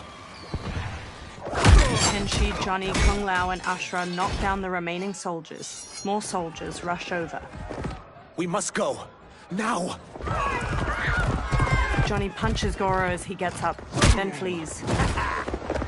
A portal opens by Liu Kang's temple. Kung Lao, Ashura, Reptile, Johnny, and Kenshi hurry out it. They turn back to the portal, fists raised. It shuts. Liu Kang approaches from behind. Johnny, Kenshi, Kung Lao, you have safely returned. He looks at Kenshi. By the Elder Gods. We had a run-in with Princess Melina's inner demons. She took my sight, but Sento, in its own way, restored it. I am glad that Sento bonded with you. Though my hope was that the means would be different this time. This time? Forgive me, Kenshi. I misspoke. Go. The monks will tend to your wounds. We found Shang Tsung, but he got away. I can see why you're twitchy about him. He's neck-deep in some serious shit. Rest. Eat. Then we will discuss. Can I also get a martini? Shaken, not stirred? Liu Kang smiles. I'm sorry. Meet the newest members of the Earthrealm players. We wouldn't have made it back without them. Ashura and Syzos. You know us? As Earthrealm's protector, there is much I know. Do you also know of my former master, Quan Chi? He colludes with Shang Tsung. A new deadly alliance? Come, all of you. You must tell me all you know. Liu Kang leads Reptile and Ashura away. Johnny stands alone. He bows his head. Well, so much for that martini. He walks after them. Liu Kang and Geras pace around Liu Kang's brazier in the ornate wooden room. Shang Tsung and Quan Chi again conspire against Earthrealm? What Johnny and Kenshi report should not be possible. You witnessed how I rewrote history. I gave the sorcerers meaningless lives. They should have never gained power, let alone join forces. And your work was flawless. Such would their lives have been, had someone not interfered. Interfered? What do you mean? Geras conjures images of the benefactor with both Quan Chi and Shang Tsung. Liu Kang examines the images. Both sorcerers were visited by this person. It is her intervention that bent the arcs of their lives. Who is she? Unknown. Her identity has been obscured from the hourglass. Who could have that power? Is it Kronika? Somehow resurrected? Impossible. Titans once destroyed cannot be revived. Then someone else must have survived the previous timeline. Someone with a vendetta against me. It is the only plausible theory. The benefactor circles Quan Chi. You must determine its validity, Geras. The fate of the realms may depend on it. Sub-Zero paces near Scorpion and Smoke as they sit on a bench in a large room illuminated by lamps on the walls. How long are we expected to linger? Patience, Bihan. There are many demands on Liu Kang's attention. Were he here, Father would advise us to wait without protest. But now he is gone, and I am Grand Master. His teachings did not pass with him. They should still guide us. Guide us, yes. Shackle us, no. We can't abandon tradition. Mind your place, Tomas. Father may have taken you in, made you one of us. But your blood will never be Lin Kuei. Kung Lao and Raiden approach. Kung Lao bows. Lord Liu Kang can see you now. It is about time. Sub-Zero, Scorpion, and Smoke watch Liu Kang move a metal figurine across a map on a table. Shang Tsung is here, at the ruins of Ying Fortress. His Soul Stealers are already under construction. You must destroy them, and capture Shang Tsung before either can inflict harm upon Earthrealm. We will leave immediately. And we will join you. You are not Lin Kuei. You would only hinder the effort. Raiden and I are more than— We're trained differently. It takes years to master our ways. You and Raiden have my full confidence, but you are needed elsewhere. Go to the Wuxi. The monks must prepare you for war. Sub-Zero stands on a cliff with Scorpion and Smoke while peering through a spyglass at Shang Tsung's ruined fortress. The only way in is over the walls. We must find a less guarded section before attempting an ascent. Finally, we face a worthy foe. Victory will bring us glory. Glory? We fight for duty. Does our father's ghost possess you? All I hear is his voice. We must honor his vision, Bihan. Vision is what he lacked. He was blind to our superiority. We settle for defending Earthrealm when we could help lead it. Our clan doesn't govern. It serves. That is our past. It won't be our future. Smoke and Scorpion trade looks while Sub-Zero marches off. Smoke slowly hovers in a tornado of smoke, ascending behind Sub-Zero and Scorpion as they climb the rampart. Scorpion uses his kunai-tipped rope dart as a grappling hook, while Sub-Zero uses ice spikes to pierce gaps in the immense stone wall and haul himself up. Scorpion yanks his rope dart out of a wall after reaching the top of the rampart with Sub-Zero. Smoke flies up behind them, then he turns toward the sky as Natara dives toward him, fangs bared. She rams him, knocking him out of his smoke tornado and sending him plummeting to the ground far below. He pulls out a knife, then stabs the rampart to gradually slow to a stop. Sub-Zero and Scorpion step to the rampart's edge and bump a stone over towards Smoke. He pulls away, narrowly dodging it. Natara darts through the air and tackles Sub-Zero to the ground. He kicks her off as Serena and Scorpion approach. They both stand. As a boy, I heard tales of battles against your kind. I have fought them tall ones. All Earthrealmers will soon know of Eternus. My realm starves, and it's coming here to feed. Fight!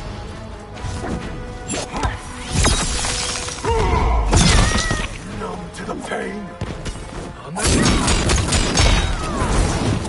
Side 63!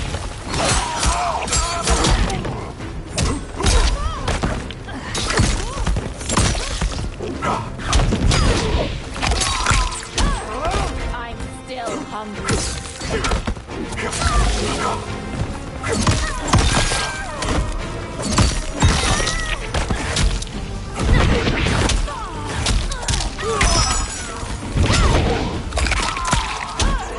I will eat.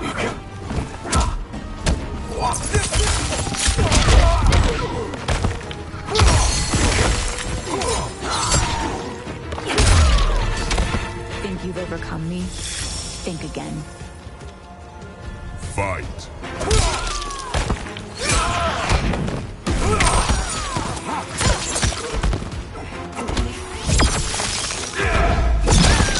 Snowed in.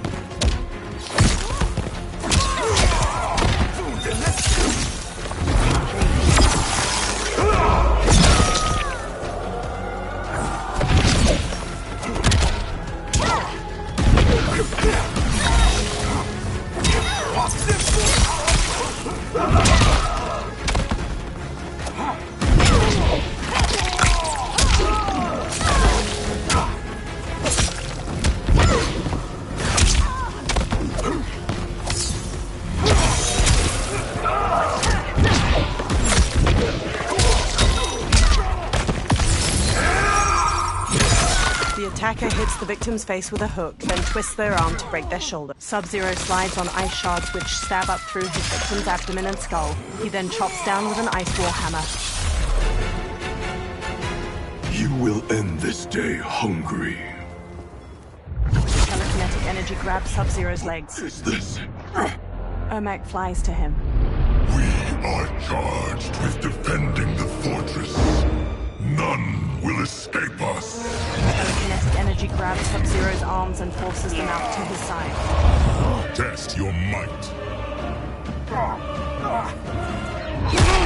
The telekinetic energy shines around Sub-Zero's arms as they get ripped off. Blood gushes from the stumps. He sags to the ground. He lies inert. Test your might.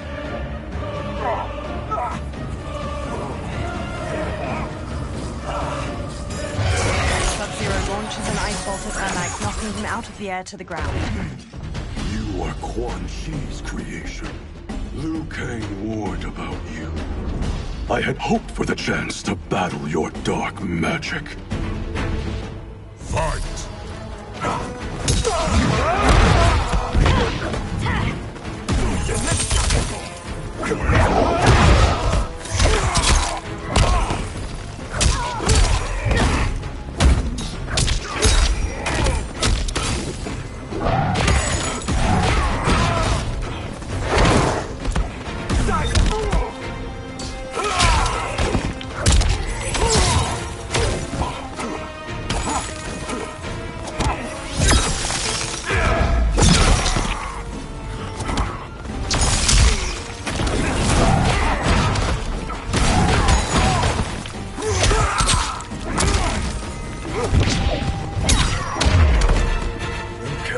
Overly concerned. Your magic does not impress.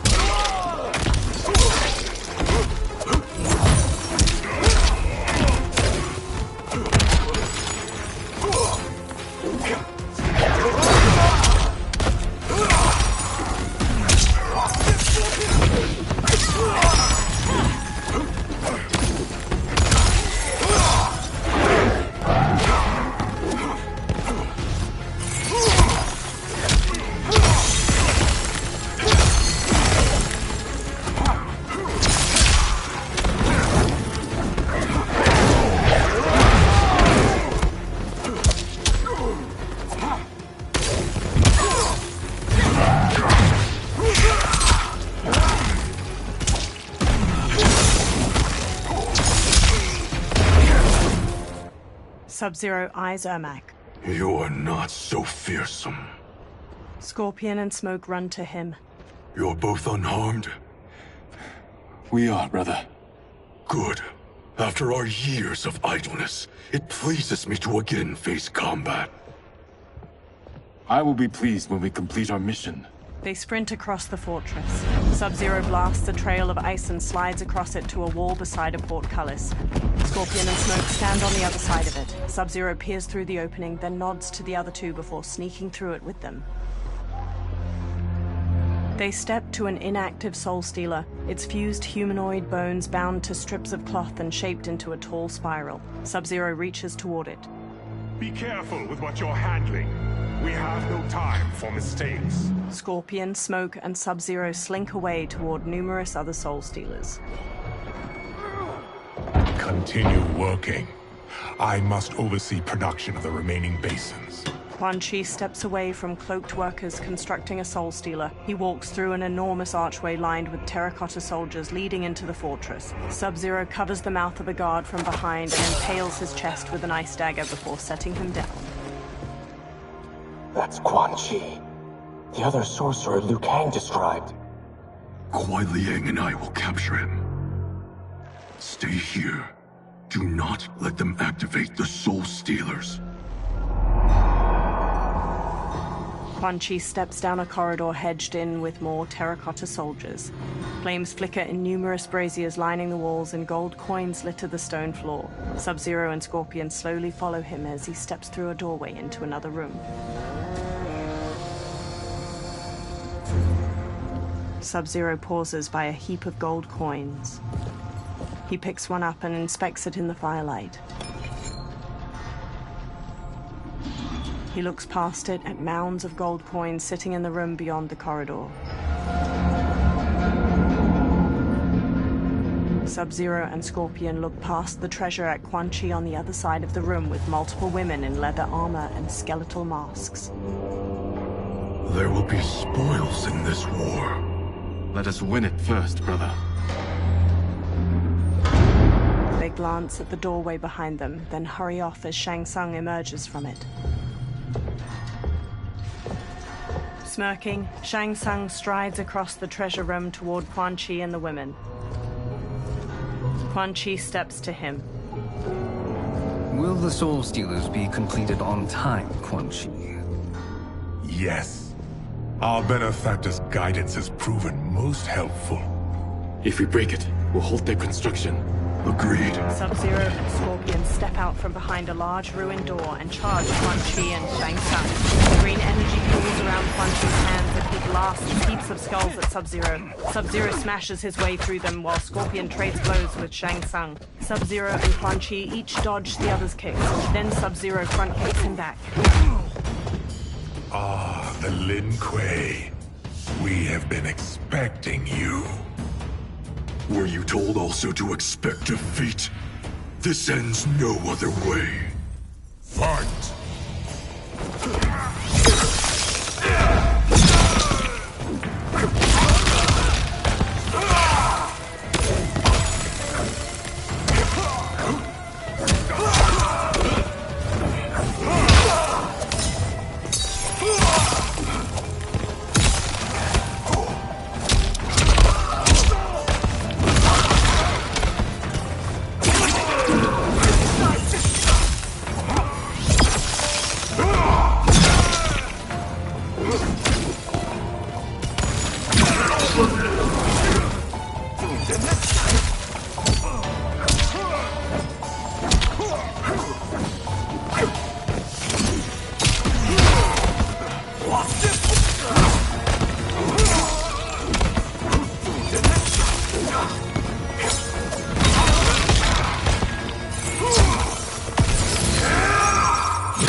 Your failure was inevitable.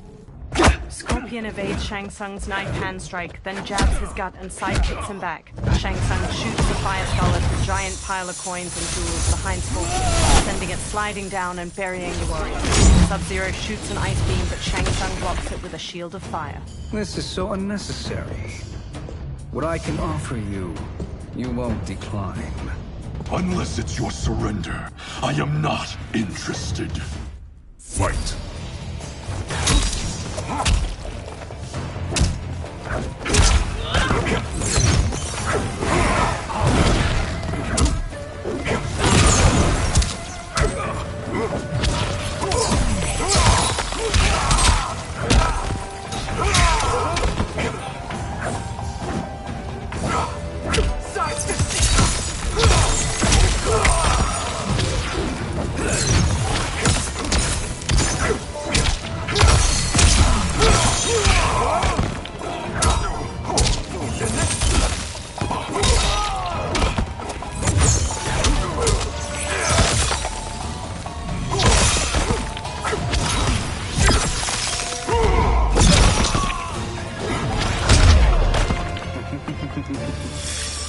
It is your choice. I can give you freedom.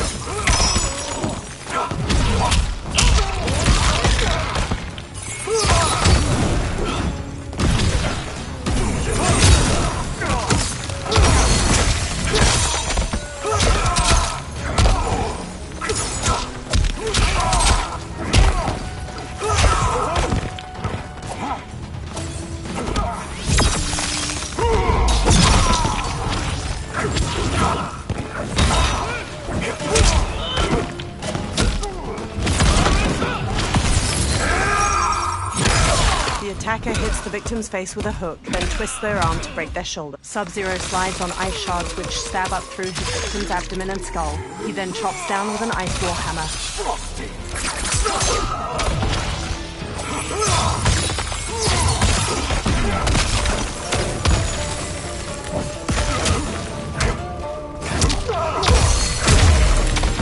Persist and I shall rethink my offer. Fight!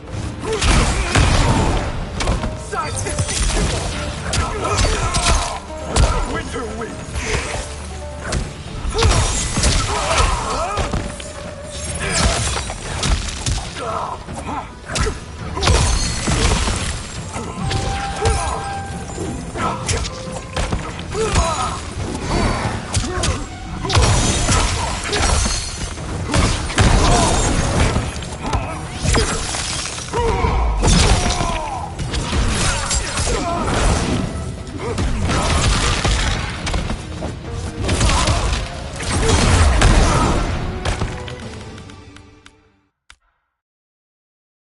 I am not interested.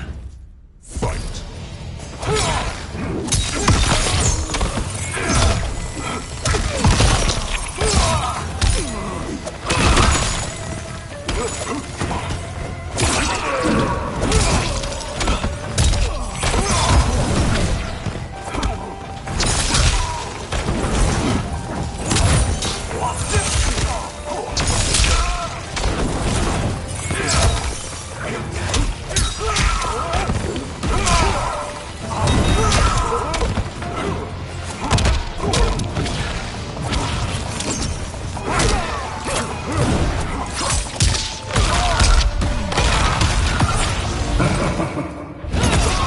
The attacker jabs the victim with 3 strikes, then knocks them away with an elbow to the head. Shang Tsung injects his victim with a green syringe. The toxin causes bones to mutate out of their innards like roots.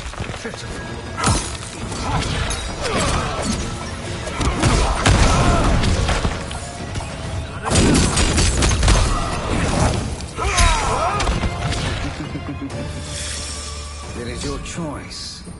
I can give you freedom, or I can take your life.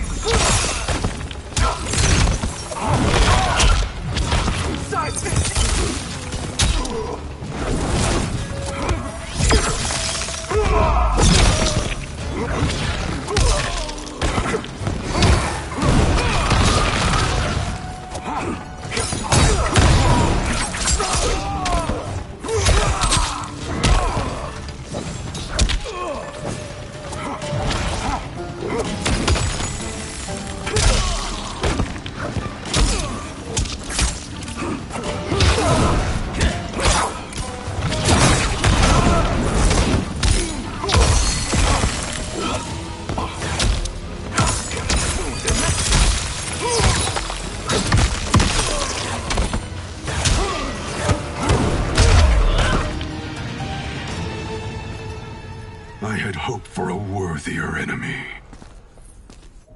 Sub-Zero steps to Shang Tsung's body and touches a large axe made of ice. Scorpion watches him raise the weapon, but he stops when guards pour in from the doorway. One shatters Sub-Zero's ice axe with his sword, and another jump kicks Scorpion. Sub-Zero grabs a guard's arm and twists it around so his sword cuts another's throat. Scorpion weaves around one guard's sword, then throws him into a second. A guard bashes Sub-Zero's face with his shield, knocking him down. The guards quickly grab him and Scorpion, then force them to their knees. Shang Tsung staggers to his feet. He dusts himself off, then steps to Scorpion and Sub-Zero. Perhaps now you wish to entertain my offer. How would you know what I value? We're strangers to each other. I know that you wish to break free of Liu Kang's control, to gain your clan unrivaled power. I offer the means to do both. Ignore him, brother. He promises only corruption. Grandmaster, I am sure you're asking yourself, can I afford to trust a man I have never met? But the true question you must ask is, can I afford not to? Sub-Zero stares at Shang Tsung. Geras stands before a giant hourglass and shifts his arms around. Sand weaves through the air, then images of the benefactor and Shang Tsung appear in the bottom of the hourglass. And you were meant for war. To live among kings, not peasants. But since before you were born, you have been conspired against by those who fear how formidable you could become. I am your deliverer, Shang Tsung. Join me, and I will put the realms at your feet. Geras examines her. Who are you? He steps closer to the hourglass. Impossible. Shao, Shang Tsung, and multiple soldiers usher Scorpion and Sub-Zero forward, their wrists bound by manacles. My realm and your clan have much in common. We both feel the pull of Liu Kang's leash. Once Outworld rules Earthrealm, you will be free to remake the Lin Kuei in any manner you see fit. Bihan, don't listen! We must stop them, not— Silence, Kuai Liang. But brother— Obey your Grandmaster. Can you win this war? Soul Stealers are deadly, but they're not enough. You only think so because you don't understand their true purpose. Explain. Emperor Ying built this fortress during one of Earthrealm's most turbulent periods. Enemies beset him on all sides. He built a great army to protect his empire. He built a second one to protect him in the afterlife. This is Emperor Ying's Dragon Army. They enter a vast, icy chamber hewn from an enormous cavern. Hundreds of terracotta warriors surround them on the ground floor, and various floors above them. Impressive. But does this history lesson have a point? These statues were constructed and enchanted by the great mages in the Emperor's court. Sub-Zero and Scorpion follow Shang Tsung around a central cobblestone platform to a large wooden chest. Shang Tsung kneels, then opens it, revealing a velvet-lined interior housing a silver crown made in the likeness of two dragons facing each other. Shang Tsung takes the crown, then pours green liquid from a vial onto it. They are animated by fragments of souls. Once alive, they fight tirelessly, unburdened by remorse or pity. Green mist coils off of the crown as Shang Tsung sets it on his own head. Green energy fills the gaps in a row of terracotta soldiers armored, and their faces turn skeletal. They turn towards Sub-Zero and Scorpion, then punch and kick the air in unison. The warriors stop. As our ally, you will be given command of several battalions. Few in Earthrealm could then resist the Lin Kuei. Sub-Zero walks to the row of dragon warriors and examines them. He approaches Shang Tsung and holds his manacles up to him. Two soldiers grab Scorpion as he steps forward. Behind! Shang Tsung removes Sub-Zero's manacles. How could you? Father would turn in his grave if he saw this! He was a doddering old fool. He did us a favor having that accident. And I was right to let him die. Let him die? You said you tried to save him! A lie. Because you couldn't, and still can't face the truth. Father had doomed the Lin Kuei to mediocrity. Now, we will achieve greatness. Sub-Zero gestures to the dragon warriors. Scorpion elbows the pair of soldiers holding him back, then hammers General Shao's face before whipping Shang Tsung's head with his chains. He whirls around to Sub-Zero and bashes him to the ground. A soldier grabs him, then Scorpion knocks him down and pummels his head. His chains glow orange as he takes down several more soldiers. Then General Shao swings his axe at him. Scorpion ducks under the attack, then snatches the axe with his chains, tears it from General Shao's hand, and flings it away. He whips Shao's face with his chains, then Shao backhands him. Scorpion maneuvers behind Shao to wrap his chains around his throat, jump onto his back, and strangle him. General Shao throws him off, breaking the chains. Scorpion gets to his feet as Shao grabs his axe. He is a feisty one. Are you going to blather or make yourself useful? This Earthrealmer must be neutralized. Fight!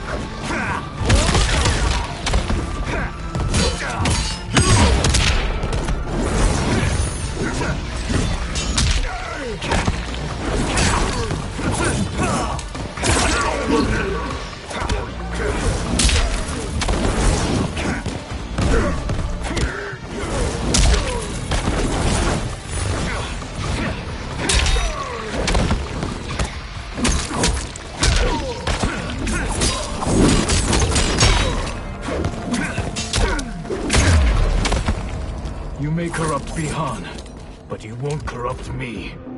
Fight.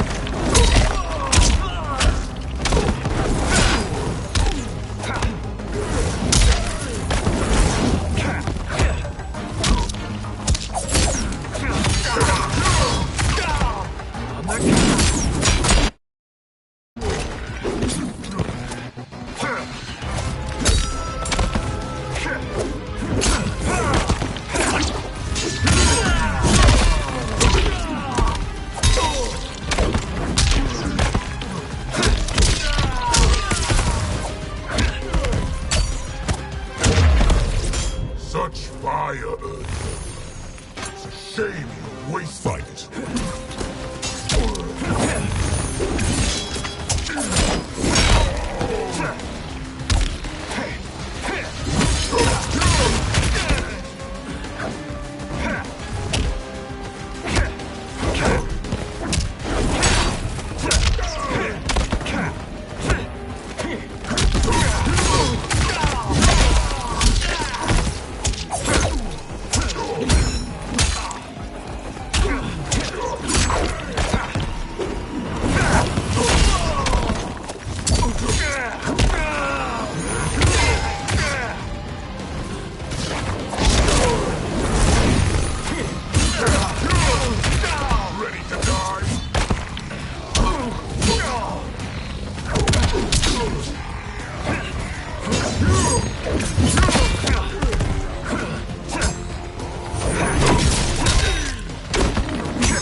This Earthrealmer must be neutralized.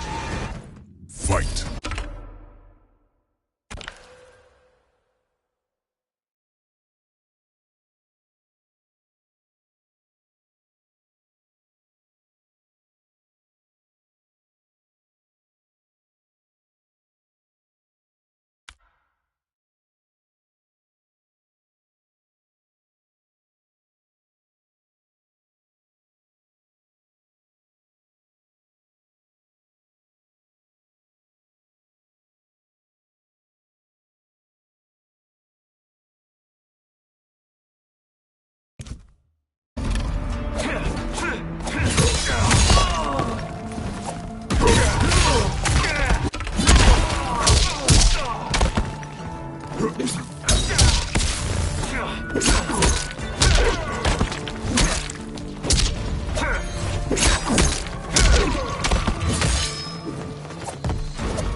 Such fire.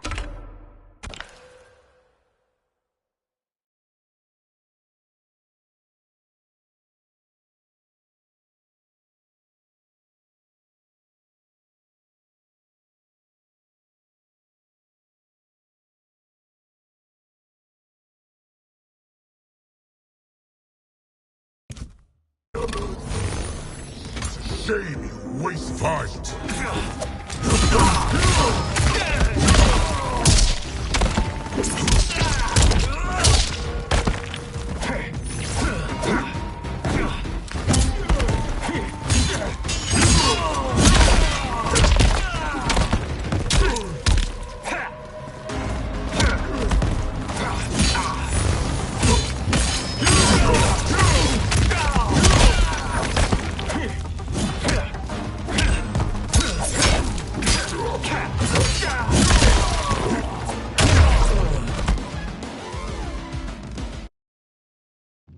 This Earthrealmer must be neutralized.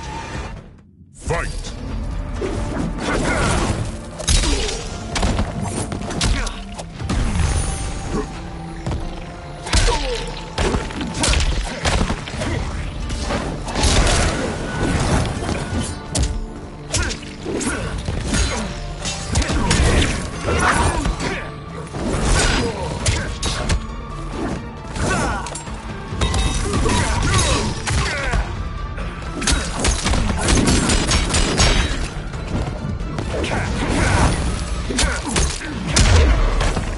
You may corrupt Bihan, but you won't corrupt me. Fight!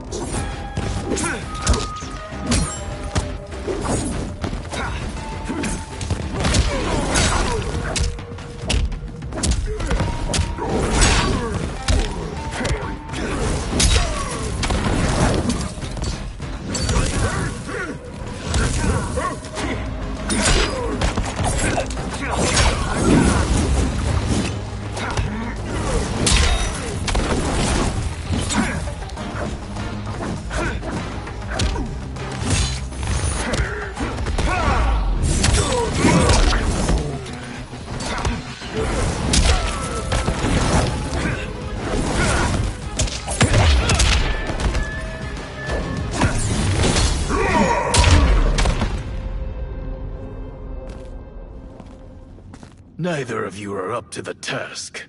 Do not let Kuai Liang escape. Shang Tsung directs the dragon army with the crown. They charge at the Scorpion.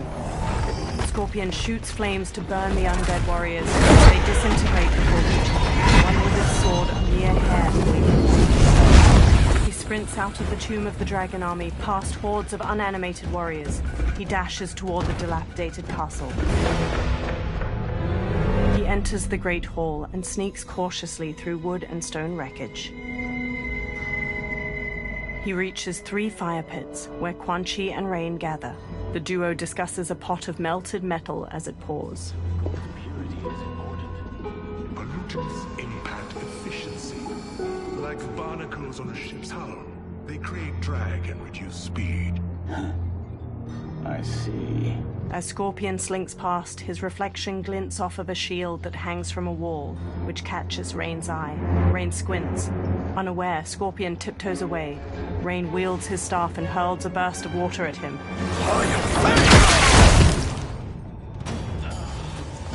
So you've declined Shang Tsung's offer. I assume your brother has not. The sorcerer tempted him into forsaking his oath. He can be convincing, can't he? Spurning him is a grave mistake.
Against you. Join us. Fight. Or be drowned in them.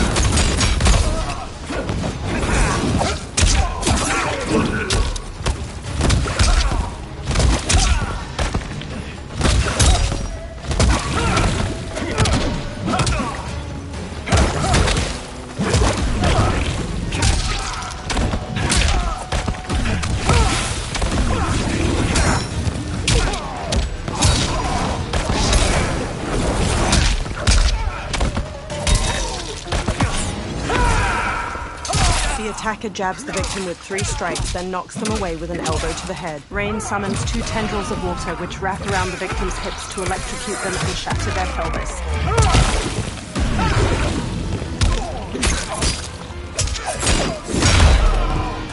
Your scheme will fail. I'll see to it. Fight.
Scorpion relaxes and glares. The mistake is yours, Outworlder.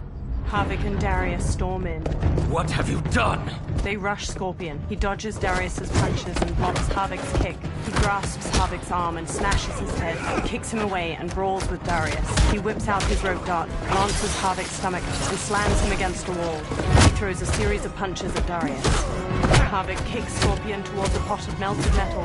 He holds out his hands to stop himself from falling in and burns them. They hold him down and lower his head as he struggles. Test your might. Havik and Darius force Scorpion's head down, fusing his face with a boiling pot of melted metal. Scorpion sags. They release and observe his limp body with glee. Flecks of white-hot debris float from the pot. Test your might.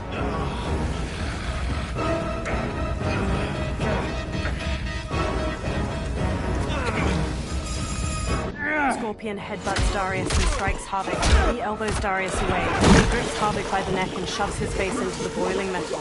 He releases when Havik covers his face with his hands.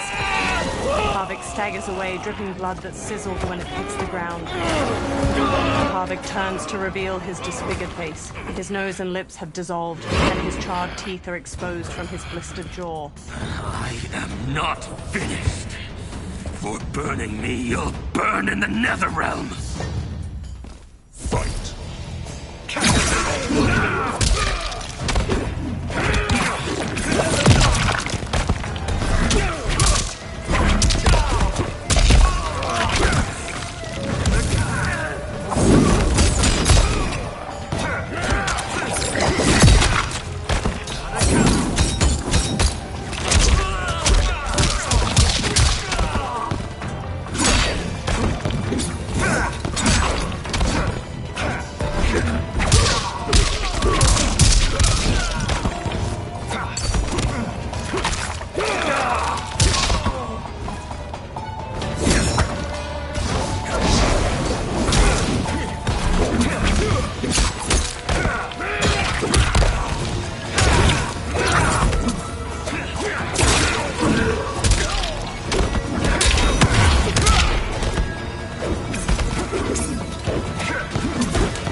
the rest of you. Fight!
Scorpion headbutts Darius and strikes Harvick. He elbows Darius away. He grips Harvick by the neck and shoves his face into the boiling metal.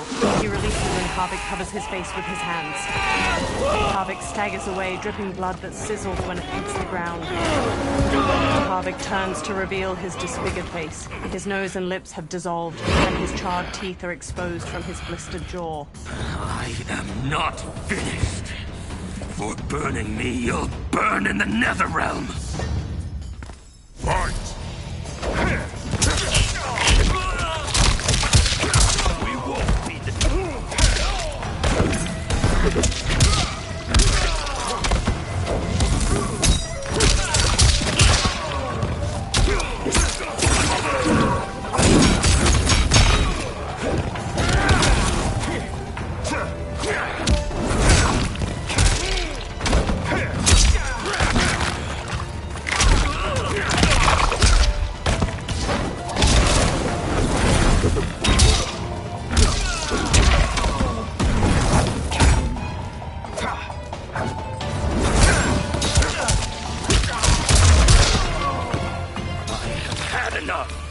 You will die! Fight!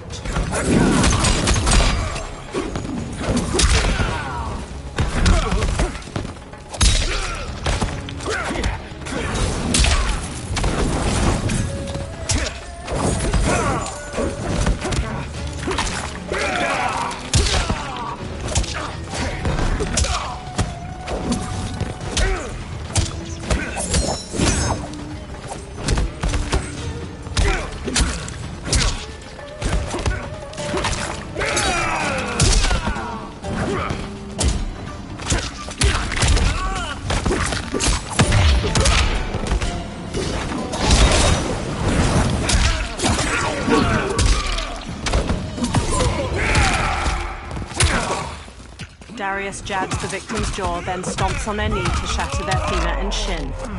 Harvick headbutts the victim to the floor, then pummels them. His own fists break apart into jagged, stabbing bone.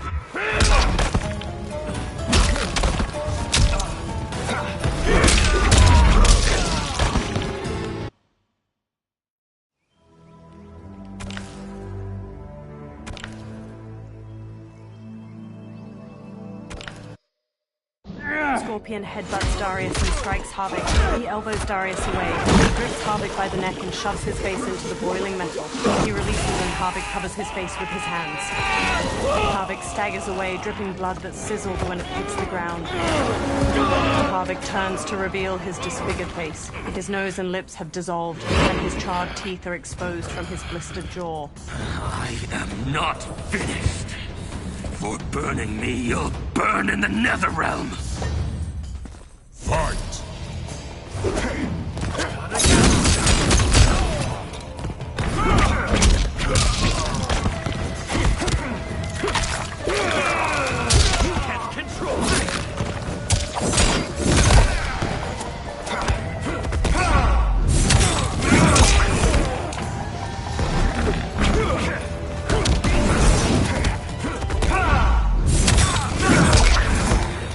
Yeah!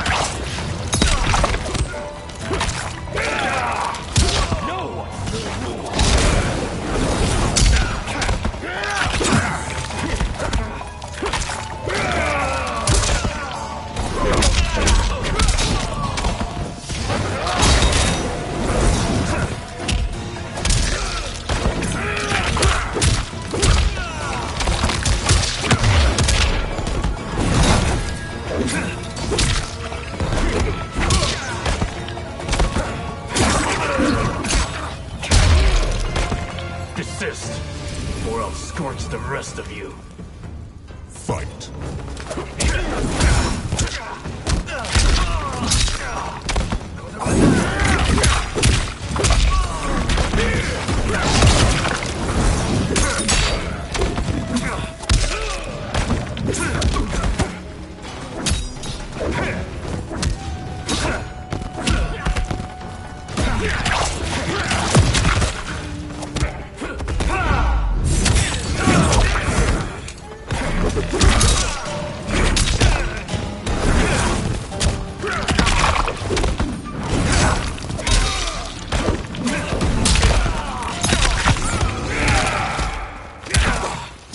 Darius jabs the victim's jaw, then stomps on their knee to shatter their femur and shin.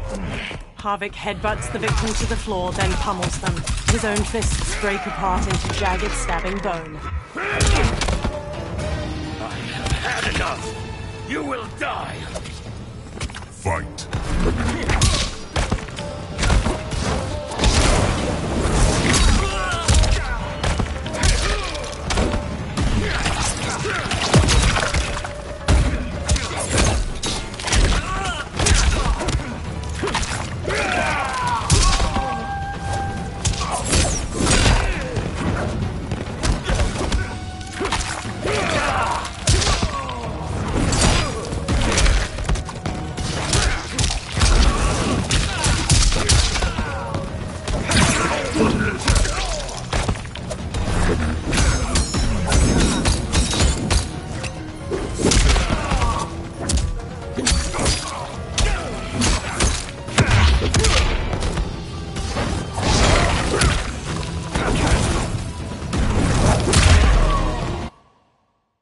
Burn in the Netherrealm!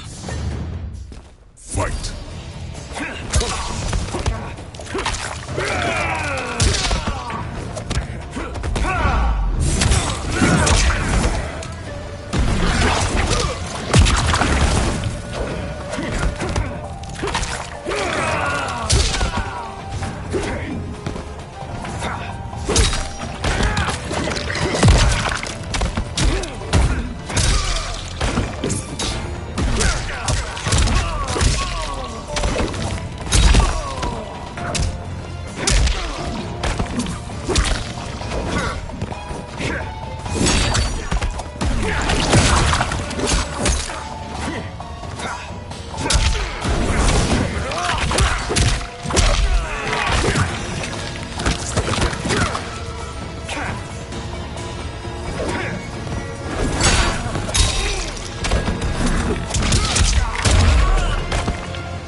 Enough! You will die! Fight.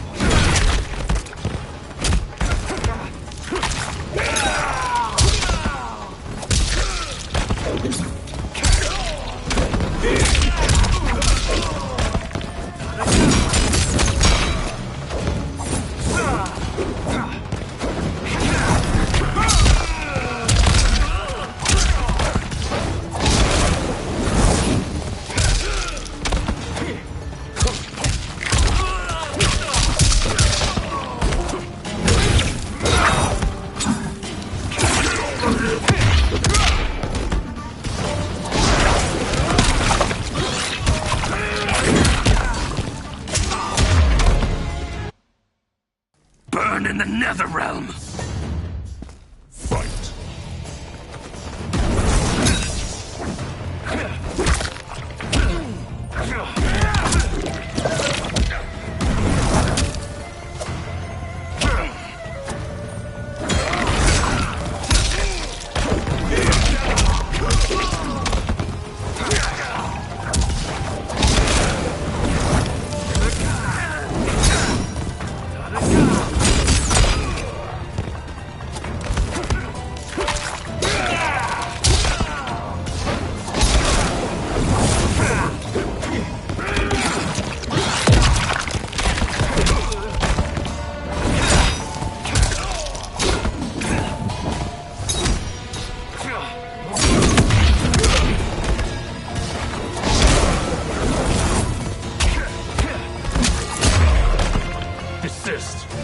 or I'll scorch the rest of you.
Lin Kuei's flame is not easily smothered. Split up! We must find him! Scorpion bolts out of the castle alone. In the outer courtyard, a sharp wind carries snow onto the sloping roofs of various buildings. Smoke waits behind a giant wheel. He darts to Scorpion. What happened? Where's Bihan? He's betrayed us. We're all in imminent danger. They retreat into a blizzard. Letting Father die. Forsaking Earthrealm, he's abandoned all reason. I knew Bihan's frustrations ran deep, but I never thought they could inspire such madness. We can't let his corruption spread. Whatever it takes, I am with you. Thank you.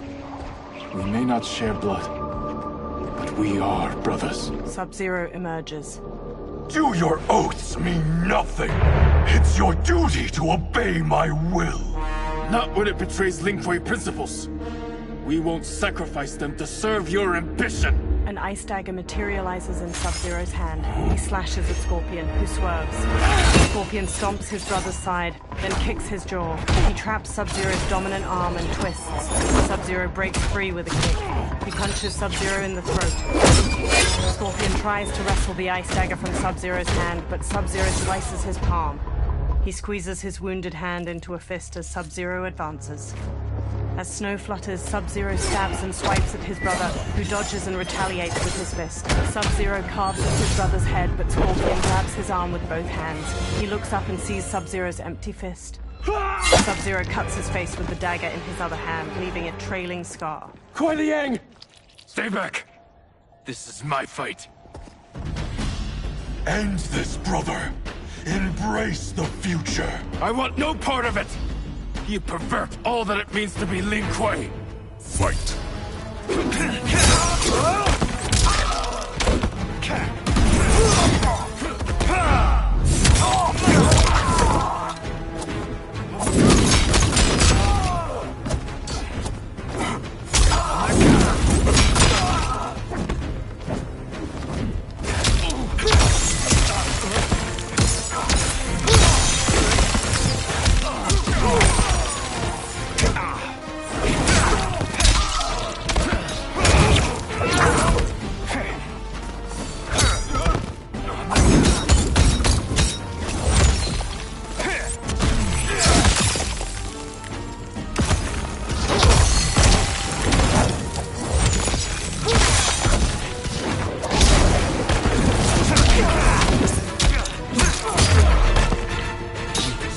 Our family and clan.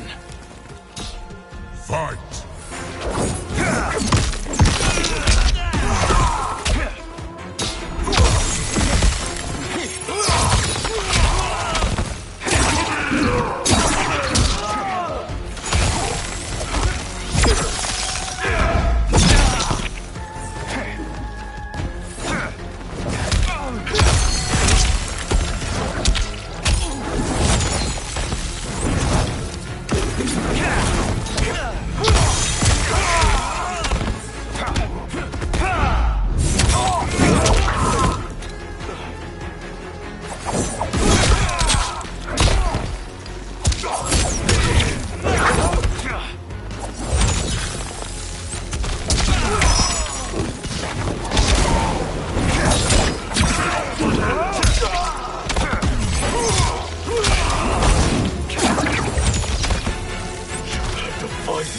last time, brother. Fight!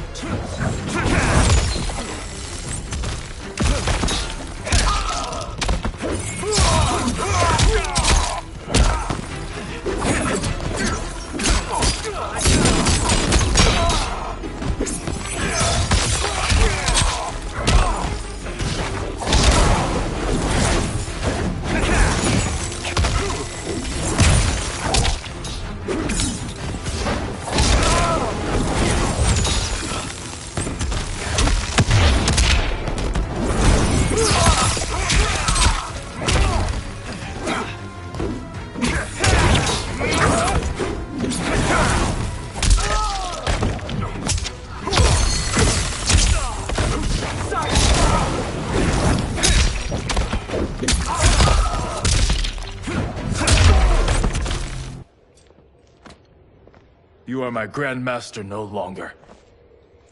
Scorpion kneels. What are you doing? Once he's exposed, won't you be made Grandmaster? You forget Cyrax and Sector. Their loyalty to Bihan is absolute. They'll sooner abet his corruption than follow me. We must chart a new course. One that both honors our father's legacy and serves Earthrealm. He stands behind Smoke. Help me.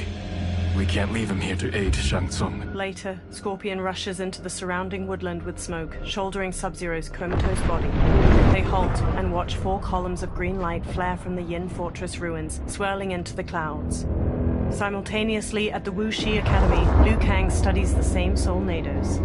How did you achieve this, sorcerer? Behind him, particles of sand dance with shards of light. The small sandstorm forms Geras. You arrived not a moment too soon, Geras. What have you learned? In scrutinizing Shang Tsung's first meeting with his benefactor, I made an important discovery. Her life essence, the very time crystals that make up her being, are not of this timeline. Not of this timeline? How could someone from a previous timeline enter this one? That cannot happen. If that cannot happen, then what has happened, Geras? There are no other timelines than those that have come before. All evidence points to the presence of a second timeline, which exists concurrently with ours. 2 timelines, side by side, moving forward simultaneously? Never in a billion lifetimes have I seen this. But that does not make the other timeline any less real. There can be no doubt that Shang Tsung's benefactor hails from it. And who she is, why she's here, where she's from. All questions we need answered, which we can't, or we are under attack. I will go to Sindel, convince her to withdraw from Earthrealm by showing her how history is being manipulated. That will require revealing to her your prior role as Keeper of Time. The situation gives me no choice. I will need your help, Geras, to prove my claims to the Empress. They observe the Soul Nados while trees sway in the wind. Later, in Outworld, Sundo's portal gate emanates energy, surrounded by tropical greenery and colorful flowers. Liu Kang materializes from within. The constabulary await. Li Mei approaches as the others draw their weapons.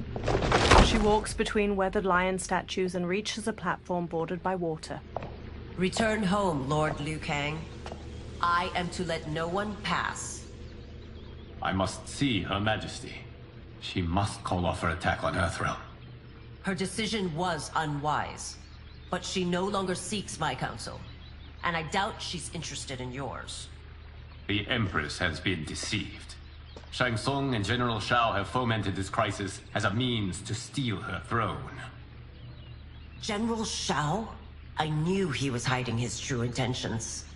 But join Shang Tsung? I knew he couldn't be trusted. Were I still Umgadi, he would never have breathed the same air as the Empress. My palace sources told me he arrived out of nowhere, and immediately had the Empress's ear. He gained her trust by treating Princess Melina's condition. Tragically, she is afflicted with Tarkat disease. Tarkat? The Empress must be beside herself. If Shang Tsung found a treatment, no wonder she embraced him. I have shared this with no one. I trust that you, of all people, will keep this secret. Of course. Were it made public, it would bring down the royal family. Li Mei, Empress Sindel needs our help. Will you join me? Emperor Jarrett's death, the pain it caused Empress Sindel, has always haunted me. I failed the royal family once. I won't do so again. She clenches her jaw. Later, Li Mei and Liu Kang ride in an enclosed wooden carriage pulled by horses, while her constables run alongside it.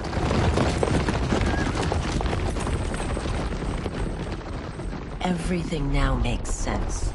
My Umgadi contacts had said the general's soldiers had been encroaching. But still, I can't fathom it. General Shao committing treason? It is the fruit of a poisonous seed planted by Shang Tsung. He played to the general's vanity, inflamed his prejudices to convince him that he alone could save our world. He may be unstoppable. The Umgadi don't have numbers, and my constables aren't trained for war. Know that I, too, will aid in the Empress's defense. The carriage stops. Driver, what is it? She pushes the doors open. Her constables have drawn their weapons. I may need that aid right now. He nods. Reiko and a Centaurian swagger up, backed by General Shao's soldiers. The Centaurian has a horse's body, ram's horns, a metal tail, and a humanoid muscular upper body. Return Liu Kang to the portal gate, Li Mei. He isn't welcome in Outworld. I won't support the General, Reiko, nor his plot to usurp the throne.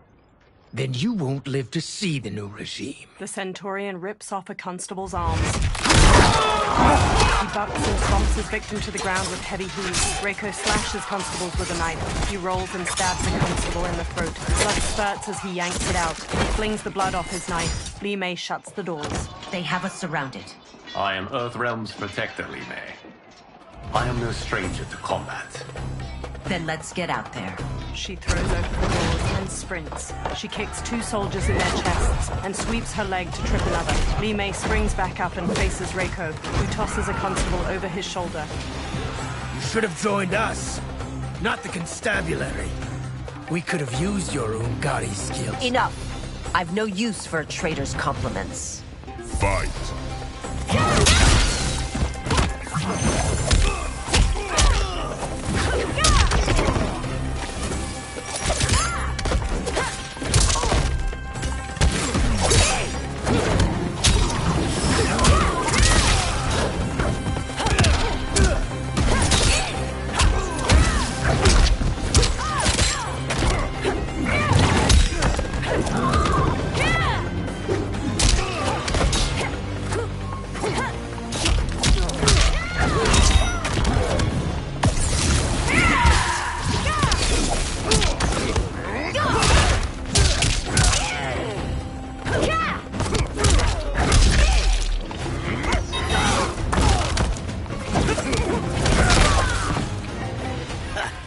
Maybe I thought too highly of you. Fight!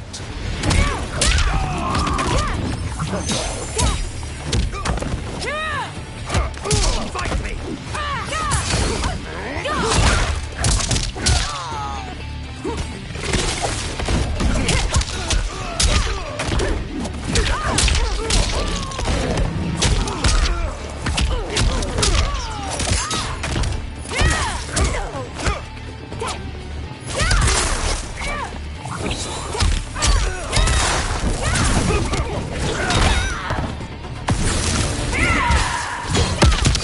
Attacker hits the victim's face with a hook, then twists their arm to break their shoulder. Li Mei conjures a giant lion head made of energy. She leaps, twists the victim's neck, and throws them into the lion's maw. I thought Shao's soldiers were better trained. Fight!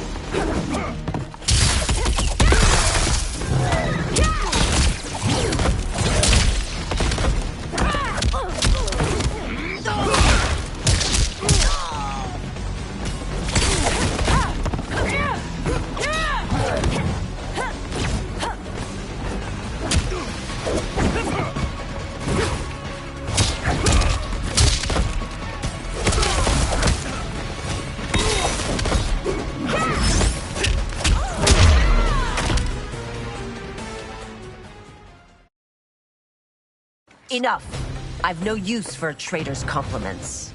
Fight!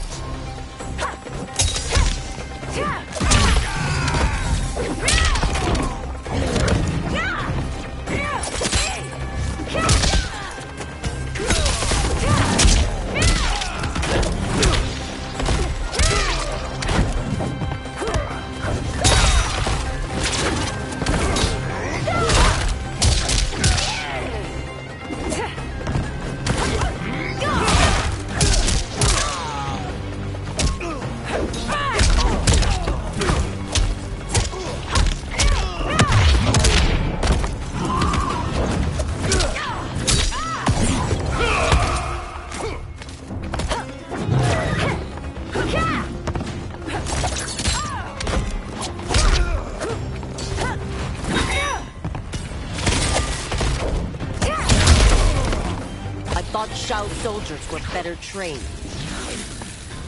Fight!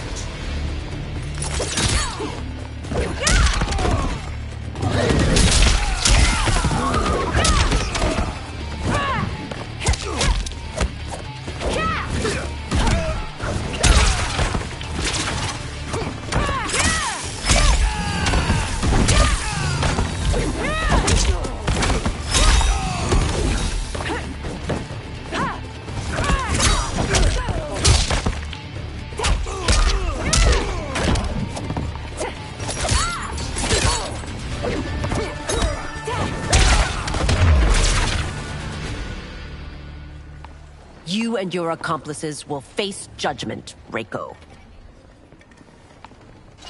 Li Mei hurries Liu Kang as her constables arrest the soldiers. We must leave. Reinforcements will be on the way. He follows her into the carriage and shuts the doors. Later, Li Mei and Liu Kang stride through the hanging gardens of Empress Sindel's palace. A purple weeping willow provides ample shade among majestic architecture. They march past lavender drapes dispersed between stone columns. They reach a flourishing garden with vibrant flora and a flowing waterfall. Tanya accosts them, flanked by a second Umgadi.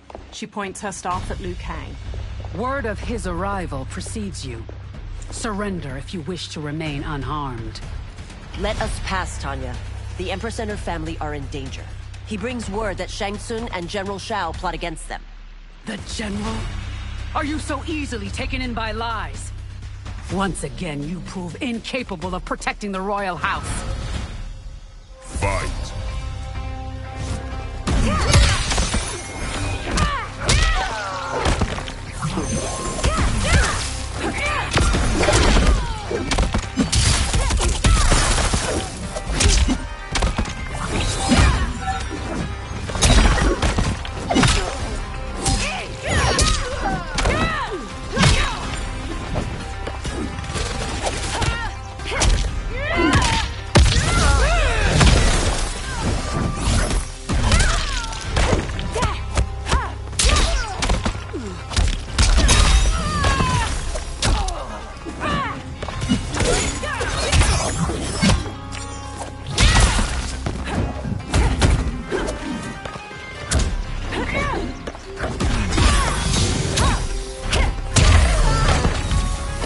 Precious time, Tanya. Let's finish this. Fight.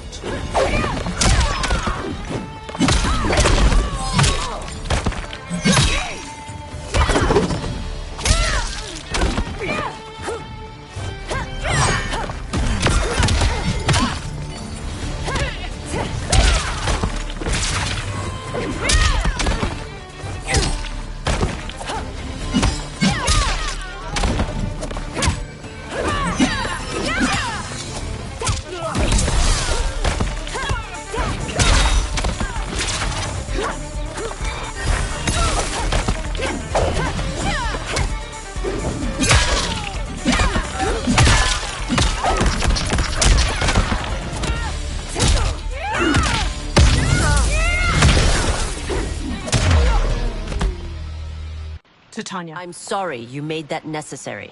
Umgadi priestesses rush in. They circle Li Mei and Liu Kang, pointing their spears. Priestesses.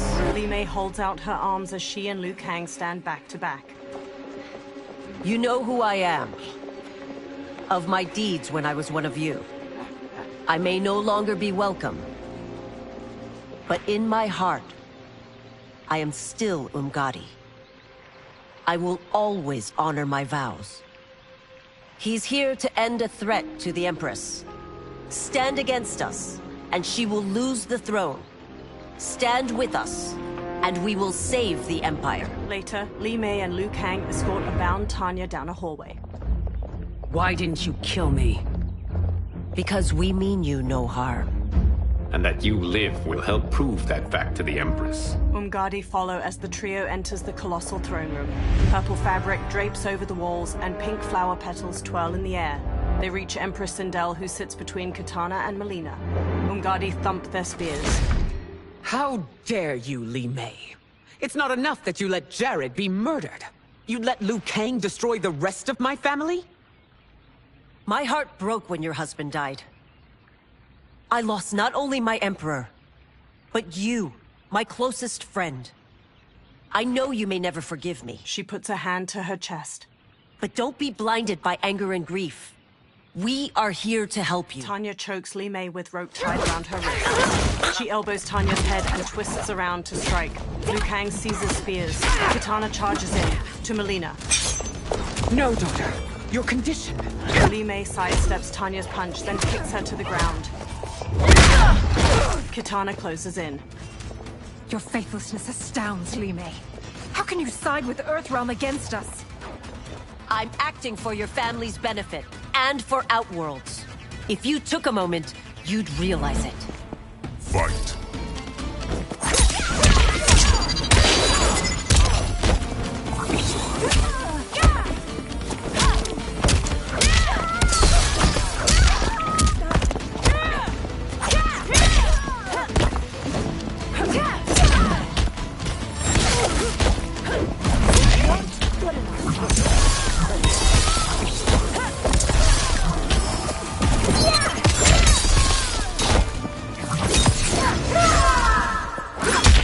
The attacker hits the victim's face with a hook, then twists their arm to break their shoulder. Kitana flings her fan blades into the victim, leaps, summons the fans back, and drives them into their skull.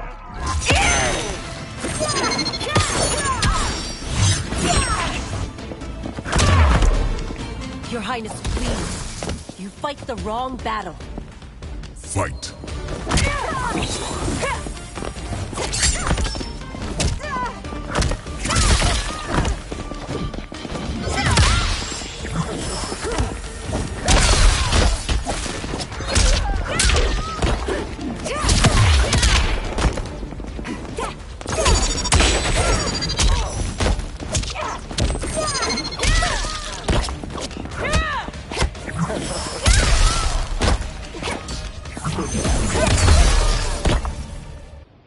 You must be smarter, Princess. Sindel. No, Melina. I forbid it. I must. If I won't risk my life for the throne, I'm not worthy of it. Brushing away Sindel's hand, she strikes Li Mei. Li Mei blocks. She cleaves Li Mei's throat and kicks her to the ground. I remember teaching you that, Princess. You were but a girl. That was long ago. Much has changed. My loyalty to your family hasn't. Trust me now as you did then. Melina lunges and throws punches. Li Mei ducks and kicks her down. Please, Princess, just listen. We shouldn't fight. Melina rises and reveals her Tarkat symptoms. Jagged teeth protrude. Melina! Her sharp tongue jerks as she knocks Sindel over. Li Mei dashes over to pull Melina off her mother. Forgive me, Princess, but I won't allow you to hurt yourself or anyone else. Fight.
must be careful. I cannot harm her. Fight.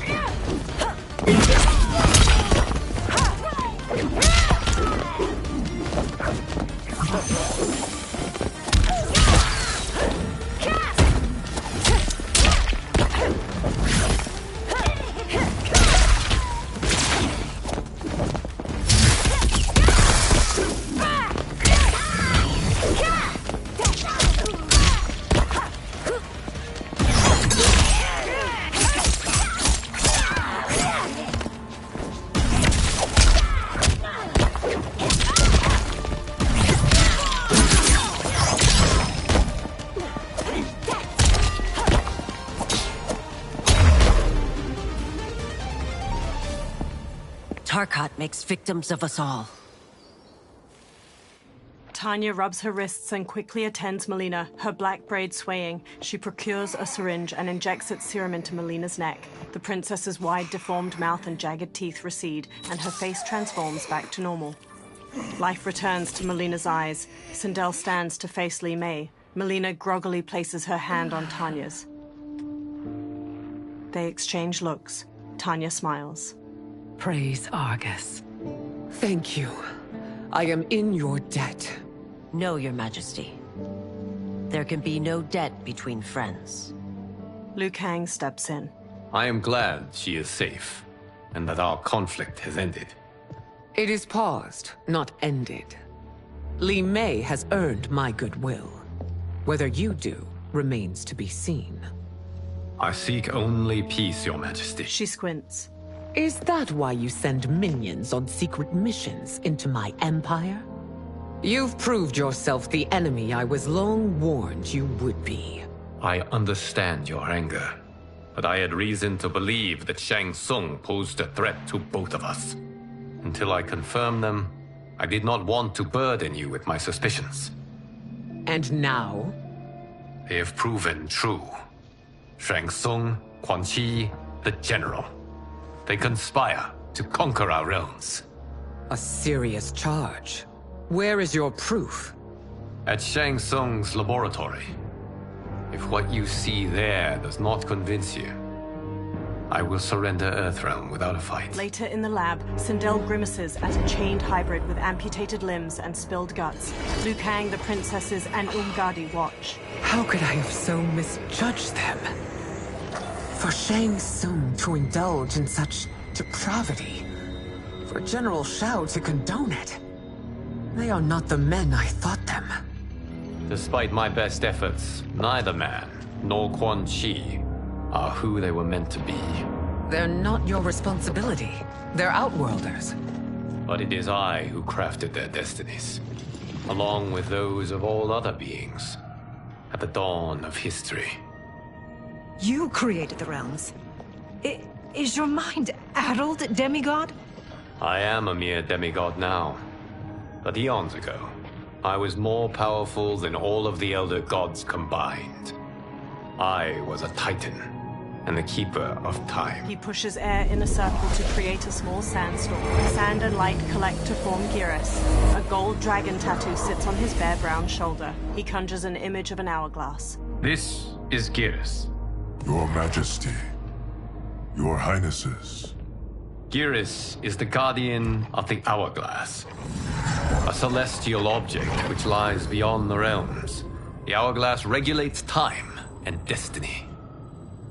When I wielded its power, it was upon me to craft all of existence, which I did when I restarted history. Restarted? This timeline was preceded by billions more. Though this is the first of Liu Kang's design. The others were designed by his predecessor. Kronika was obsessed with equalizing good and evil. When a timeline veered too far to one or the other, she would halt it and restart history, tinkering with lives and events in the hope of achieving her golden balance. Prior timelines, Kronika gave Shang Tsung and Quan Chi mastery of the most vile magics. Shao was not a general, a tyrannical ruler bent on conquest. You, Sindel, were his ruthless wife, who would do anything to preserve your privilege. When I took the hourglass from Kronika, I vowed to do better. So in this timeline, the sorcerers would not gain their dark powers. Shao would be your loyal follower, and you would rule Outworld firmly, but fairly. But someone has interfered with Liu Kang's design. Shao, Shang Tsung, Quan Chi, all have been groomed by an unknown entity to be the villains they were in previous timelines. Where to begin? Am I to kneel to my creator? Do you expect worship? No, Your Majesty. My prior role was thrust upon me by circumstance. I am in no way divine. You had power over all of creation, yet you gave it up. Because I saw how it drove Kronika mad. I knew I would fare no better had I kept it. Shao kicks open the door and struts in with Loro, Rain, and the winged Nitara. Sindel advances, followed by the others. You. How dare you conspire against Outworld? Not against Outworld, but against your misguided rule. Your deference to him leaves us all vassals. So you sanction these unspeakable horrors? Lie to me about the threats we face? Thanks to you, Earthrealm blood is already on my hands. Bloodshed, without cause or provocation. An amulet. Don't move. Empress, everyone, stay back. What is it? The Amulet of Shinnok, a weapon of terrifying power. It should not exist. Its maker is powerless, as Liu Kang designed. Yet more proof of foreign interference. Enough prattle! You'll both bend a knee to Outworld's new emperor. Put down the amulet. Its evil is beyond your control. Do you think I do battle not trained with my weapons? I am more than prepared. He thrusts the trembling amulet. Glowing tendrils of orange light pull Geras and the princesses into the amulet's central jewel. A fight breaks out and Nitara strikes Sindel. So General Shao casts his lot with Outworld's enemies against me. He's a fool to ally with you blood-sucking fiends. Fight!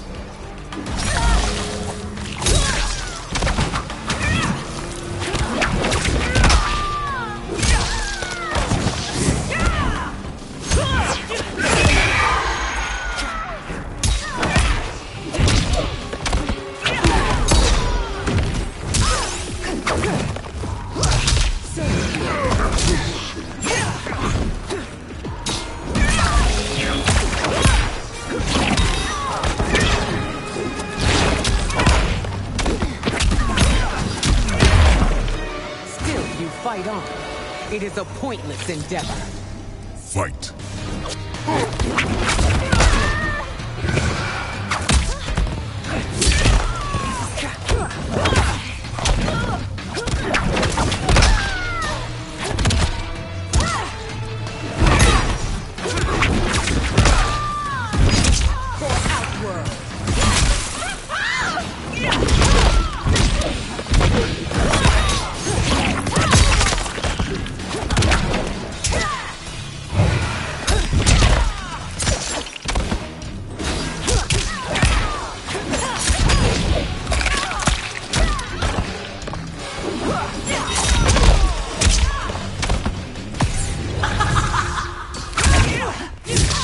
The attacker hits the victim's face with a hook, then twists their arm to break their shoulder. Sindel's hair grabs and slams the victim. Two strands hold their ankles to yank their legs apart, twisting their hips.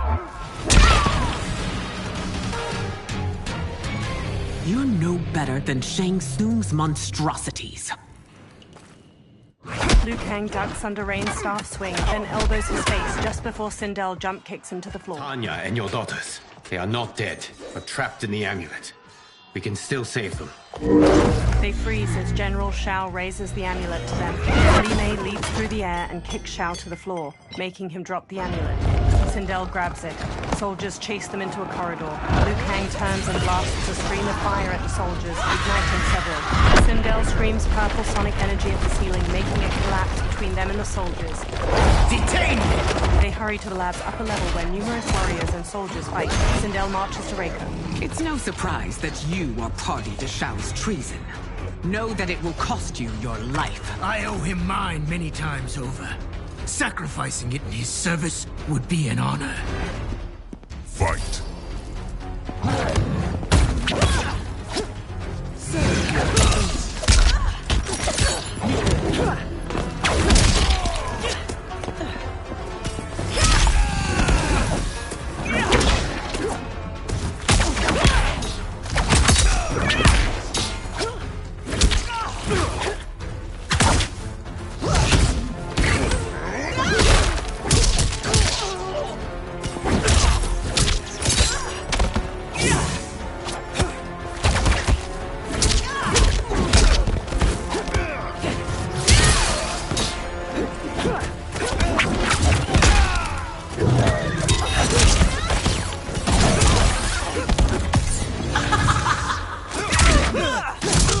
The attacker jabs the victim with 3 strikes, then knocks them away with an elbow to the head. Sindel's hair grabs and slams the victim. 2 strands hold their ankles to yank their legs apart, twisting their hips.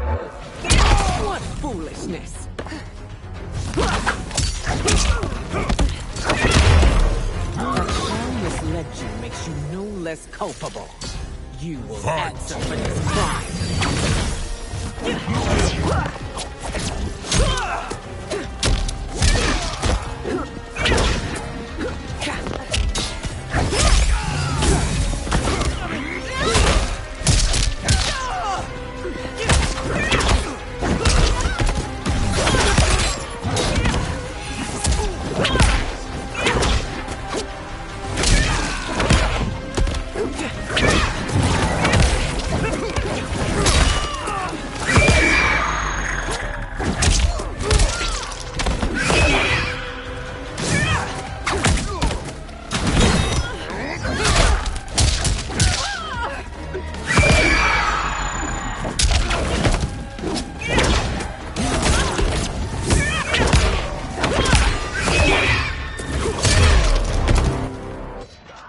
Your rebellion is doomed. Rain and Shao enter. Rain blasts a water bolt at Sindel. Li Mei shields Sindel and gets knocked back. Your betrayal hurts most, Rain. I thought of you as a son. I've outgrown you, Empress. Shang Tsung's taught me that I've scratched just the surface of my power. To explore it, I can't be bound by your limits. Fight!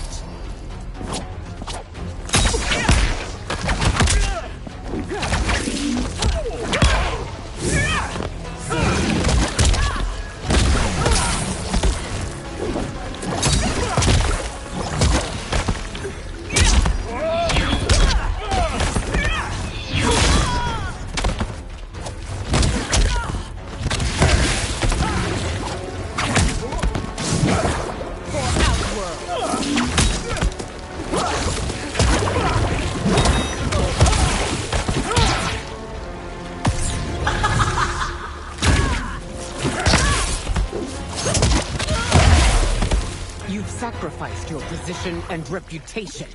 Neither will you get back.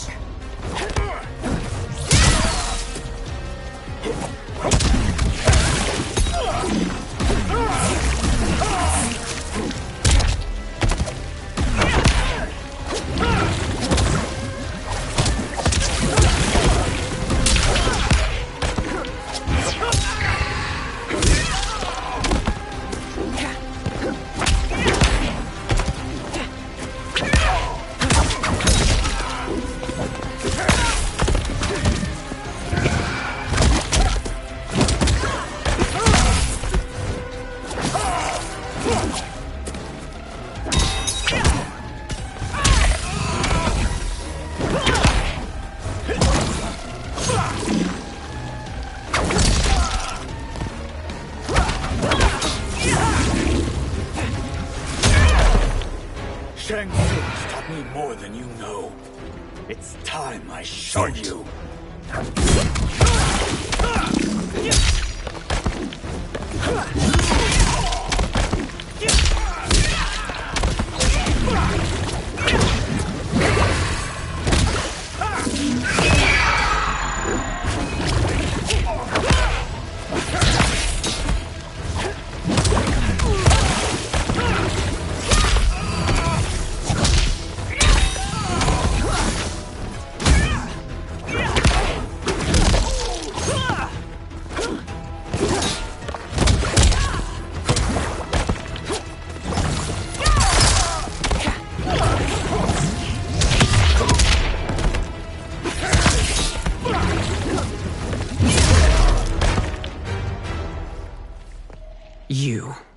forever dead to me.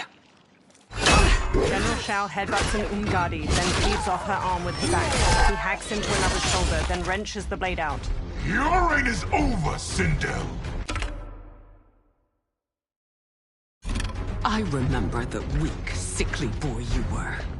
How your father fought to push you past your infirmities. Now you repay him by spitting on his ideals? Your revolt shreds every value he held dear. Fight!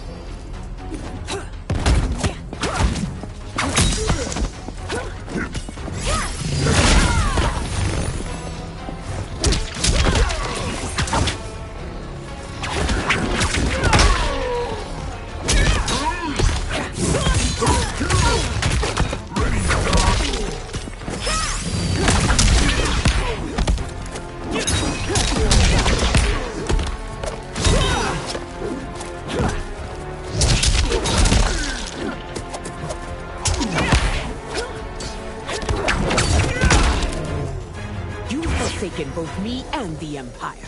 Your family name will be forever tarnished.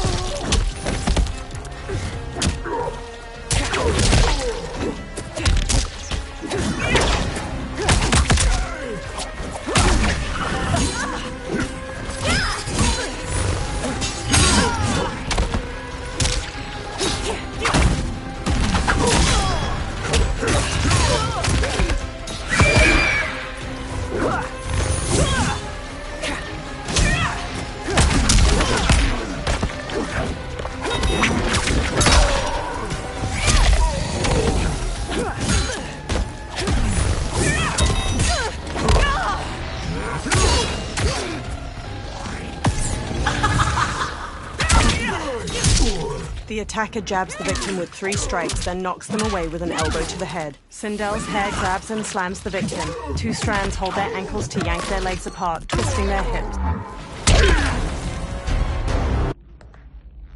You are relieved, General. The amulet, Your Majesty. Sindel hands Liu Kang the amulet. Fiery light pours from it as Liu Kang holds it up. Orange energy streams from the amulet. Melina, Kitana, Tanya, and Giras materialize. Sindel runs to her daughters, and they all hug tightly. I hate to disrupt, but we must act quickly to save Earthrealm. Is that the command of my creator? No, Your Majesty. It is the request of a friend. He smiles warmly. Later, Liu Kang, Giras, Sindel, Tanya, Melina, Kitana, Smoke, and Scorpion stand in a tree line of the forest surrounding Shang Tsung's ruined fortress and gaze up at 4 green solnados shining from behind its ramparts. Shang Tsung and Quan Chi stand before a large stone well filled with green light. The dragon crown rises out from it. Shang Tsung takes it. We are ready. And the Soul Stealers? Keep them running. I am sure we'll find a use for the collected souls. They walk to the stone steps of the fortress's immense entryway. A soldier stands with his back to a railing in a terrace. Kitana hops up from behind and stabs his neck with a knife. She throws him over the balcony, then jumps up over it to the terrace with Tanya and Melina. Melina dashes to a soldier manning a siege weapon on the rampart from behind. She plunges a knife into his neck, takes control of the weapon, and fires its massive bolt at a soldier standing at another Scorpio nearby. Kitana shoves a soldier over the top of a rampart as she and Tanya hurry past. Scorpion stands at the edge of a tall wall. He throws his kunai-tipped rope dart at the head of a soldier below. It impales his skull, then Scorpion hoists him up. Smoke runs along the rooftop of the portcullis, then hops down to the others standing at its entrance. They peer at numerous soldiers marching near the 4 Soul Stealers. Will they stand down, if ordered? No. Those are the General's most loyal lieutenants. They must be neutralized if we are to shut down the Soul Stealers. Yes, they do. We should split up. Liu Kang, Melina, Smoke, Sindel, Kitana, Tanya, and Giras sprint through the portcullis into the soldiers guarding the Soul Stealers. Umgadi priestesses and other warriors fight the soldiers while Melina and Tanya break away from the group and raise their weapons to a Soul Stealer. They freeze and turn to Ermac as he floats behind them. Stay behind me, Princess. No. We fight together. telekinetically throws chunks of a wall at them. One knocks Tanya to the ground while Melina bounds across the others midair and leaps to Ermac. She launches her back just before she can strike with her side blade. Ermac throws Melina and Tanya up to the fortress ramparts. Tanya tries to sit up, teeth gritted and a hand over her torso. Melina crawls to her. What's wrong? My ribs. They may be broken. Ermac levitates above them, green energy pooling around his hands. Help me up! No, Tanya, stay down. This time, I protect you. We are Ermac. It is pointless to resist us. Come any closer, and you'll feel the points of my blades. We are many. You are one. Your souls will become part of our collection. Fight!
No part of me, Ermac. Amazing, Melina. In another life, you could have been Umgadi. I prefer this one, dearest Tanya. Melina helps her up, then holds her arm as they pass by Ermac's twitching body. We must leave. Quickly. Melina, wait. Melina stops and turns to Ermac. Father? Ermac staggers to her. His dry and gnarled face transforms, softening into that of a living man's. His eyes are a muted green. Father? Is it truly you? Yes, Melina. This body was created from the living forest's souls. Mine was one of them. Your attack broke the spell that binds us. Now, I am in control. Father! Melina and Jared embrace tightly. They pull back and he looks at Tanya. You are Umgadi, but not Li Mei. I replaced her after your death, Your Majesty. She left the Order rather than accept punishment. Punishment? It was not her fault. A discussion for another time, Father. We must go. They glance over their shoulders, then hurry off.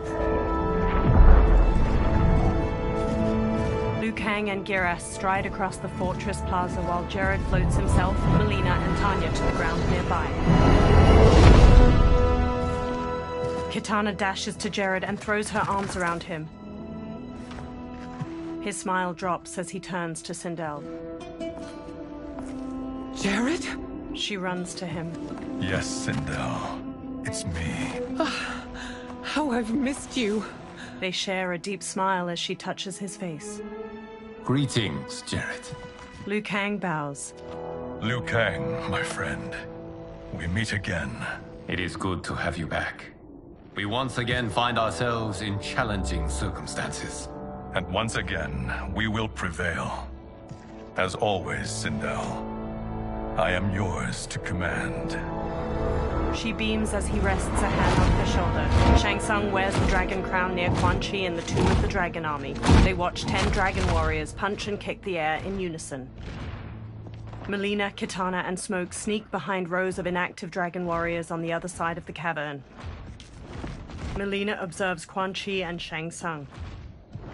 How is it they're unaware that the Soul Stealers are shut down? We are deep within the mountain. From here, they couldn't tell. Liu Kang, Scorpion, Geras, Jared, and Sindel join them. Look at them conspiring. It is history we should not be repeating. We must take the crown. Without it, he can't raise more warriors. Our odds will improve if we can surround them. I'll distract them while the rest of you get into position. Leave it to me, Mother. She steps away from the others. Shang Tsung. Shang Tsung turns to Melina as she approaches. Princess Melina. I bring news from Outworld. Sindel is deposed. General Shao now rules. And yet you are still free. To succeed, the General needed help on the inside. I provided it. The heir to the throne gives it up willingly. It is a burden I've never wanted. The realm is better left in General... Emperor Shao's hands. A most mature perspective. Outworld benefits from your wisdom. Yes, Shang Tsung, it does. But not in the manner that you expect. Everyone else drops from the upper level and quickly surrounds Shang Tsung, Quan Chi, and the Dragon Warriors before attacking. Liu Kang and a warrior trade punches. Another punches Geras' face. Unfazed, he hammers its head with his fist. Tanya batters a warrior with her staff. Shang Tsung and Quan Chi face Melina. A bold gambit, princess. It is an impressive display of guile. Who knew she was so capable? You count yourselves among my doubters. I will count you among the dead. Fight.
The attacker jabs the victim with 3 strikes, then knocks them away with an elbow to the head. Shang Tsung injects his victim with a green syringe. The toxin causes bones to mutate out of their innards like roots. As I suspected, her capabilities are indeed limited. Fight.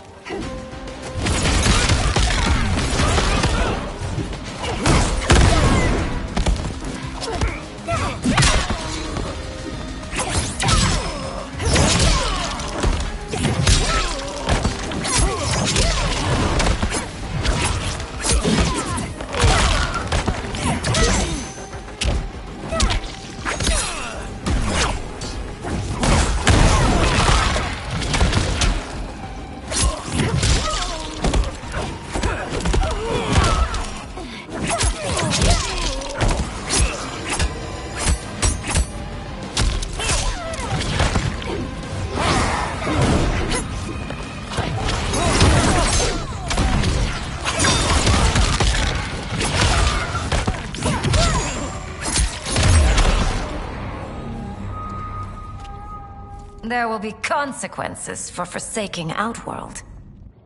Shang Tsung clenches his teeth and sits up. He looks at the terracotta soldiers, then turns to the dragon crown on the floor near him. Thanks to the princess, this fight is ended. The fight, perhaps. Not the battle. True. Until your benefactor is caught, the realms remain threatened. Who is she, sorcerer? They turn to the crown as green energy swirls around it.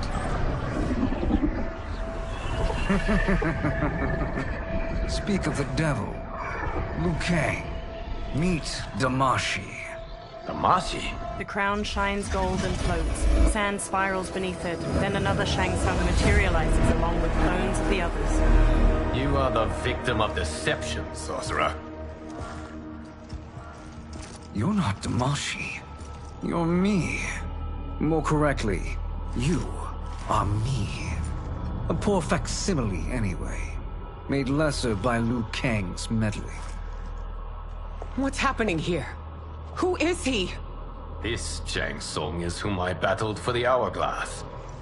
I thought him dead. As I did you, Liu Kang. It turns out our battle released mammoth energies which ripped apart time's fabric. The fight had two conclusions. In one, I was the victor. In the other, it was you. It was eons before I discovered this. Once I did, I knew the path forward. I took this form and infiltrated your timeline. I elevated these wretches, giving them great power. Together, they sowed discord among the realms, and assembled for me the Dragon Army. I led them to believe they were aiding my conquest of Earthrealm and Outworld. But my intent is to exterminate all life in this timeline, and then merge it into my own. You promised us realms. Now you leave us to slaughter? You were pawns, not partners. Your purpose served. You will be sacrificed. We served you loyally, built you the Dragon Crown. This is a toy. I do not need it to control the Dragon Army. Only the souls contained within. The Titan Shang Tsung from the Dark Timeline crumples the crown, releasing numerous souls from it that stream into the different statues. He smiles with the other dark versions of the fighters. Goodbye, Liu Kang. Neither you nor your timeline will be missed. He teleports away. Dark Sindel steps forward as Dark Raiden stands behind her, eyes red. It appears our interests align. For now. Know that I trust neither of you. I will finish you both at the first hint of treachery. Dark Sindel smiles wickedly as Dark Raiden rises behind her. He crackles with red electricity. The fight is charged and Dark Sindel screams a sonic blast at her. Melina rushes Dark Raiden, but he shoots her with a lightning bolt, knocking her down. Jared kneels by her. Melina, what's wrong? Her fangs grow. Serum wearing off. Must stay in control. You attack my family, I will make you suffer! Further resistance serves no purpose. This timeline will be destroyed. Fight.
Pray now to whichever gods you worship.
Should have sent more minions.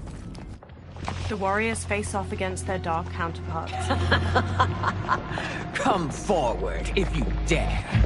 I will finish what Raiden could not. Quan Chi and Sindel front kick her. Dark Sindel blocks their attacks, then crescent kicks Quan Chi's face. She jumps and kicks Jared back while punching Sindel away. She stretches her hair out and trips Smoke with it, then Sonic screams Gear-Us to the floor. Her hair whips out and flips Kitana and Liu Kang down. Dark Sindel punches Kitana's face as she gets up. She smashes Scorpion's chest with her arm, driving him down. Her hair shoots out to grab Shang Tsung and Tanya as they sprint over, then slams them to the floor. Dark Sindel smirks as the warriors lie motionless around her. Sindel takes a katana on the floor and hauls herself up with it. Your tenacity is to be admired. Until our last breaths are taken, as long as blood flows through our veins, we are not beaten. Noble sentiments, which in the end matter little. None of you will leave here alive. Dark Sindel's hair lifts a katana from the floor and places it in her hand. She dashes to Sindel and forces her counterpart's blade to the floor, then smoothly stabs her shoulder and front kicks her back. Sindel locks blades with Dark Sindel, then uppercuts her jaw as she starts to use a sonic scream. She bashes Dark Sindel's face with the sword's hilt and flings her to the floor. Sindel raises her blade over her counterpart, then Dark Sindel's hair quickly grabs her sword and impales Sindel's gut. Dark Sindel's hair coils around Sindel and flings her aside. Oh, it's so sad to see a child lose her mother. If my mother dies, she won't be the only Sindel to perish! Fight!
Melina stumbles to the floor. Tanya hurries to her, then injects the serum into her neck with a syringe. Kitana and Jared each hold one of Sindel's hands as she sits bruised and bloodied on the floor. She clutches the wound in her belly. Mother, you can't go. Not yet. It's my time, dear. At least we had a few hours more. I will cherish them. Mother. Melina kneels to Sindel and takes her hand. You are now Empress. Rule well. I will, Mother. Father and Kitana will help me. Sindel's expression stills. She gazes up with glassy eyes. Jared waves a hand over her and pink energy flows from her into him. Of course. The others stand around them as the last of the pink energy streams into Jared. Father, what did you do? I collected your mother's soul. It resides within me. She is safe. Liu Kang quickly approaches. Hurry, everyone. We must withdraw. The fighters run out of the Tomb of the Dragon Army. They step through the snowy foothills of the mountains as the sun sets. The ruined fortress and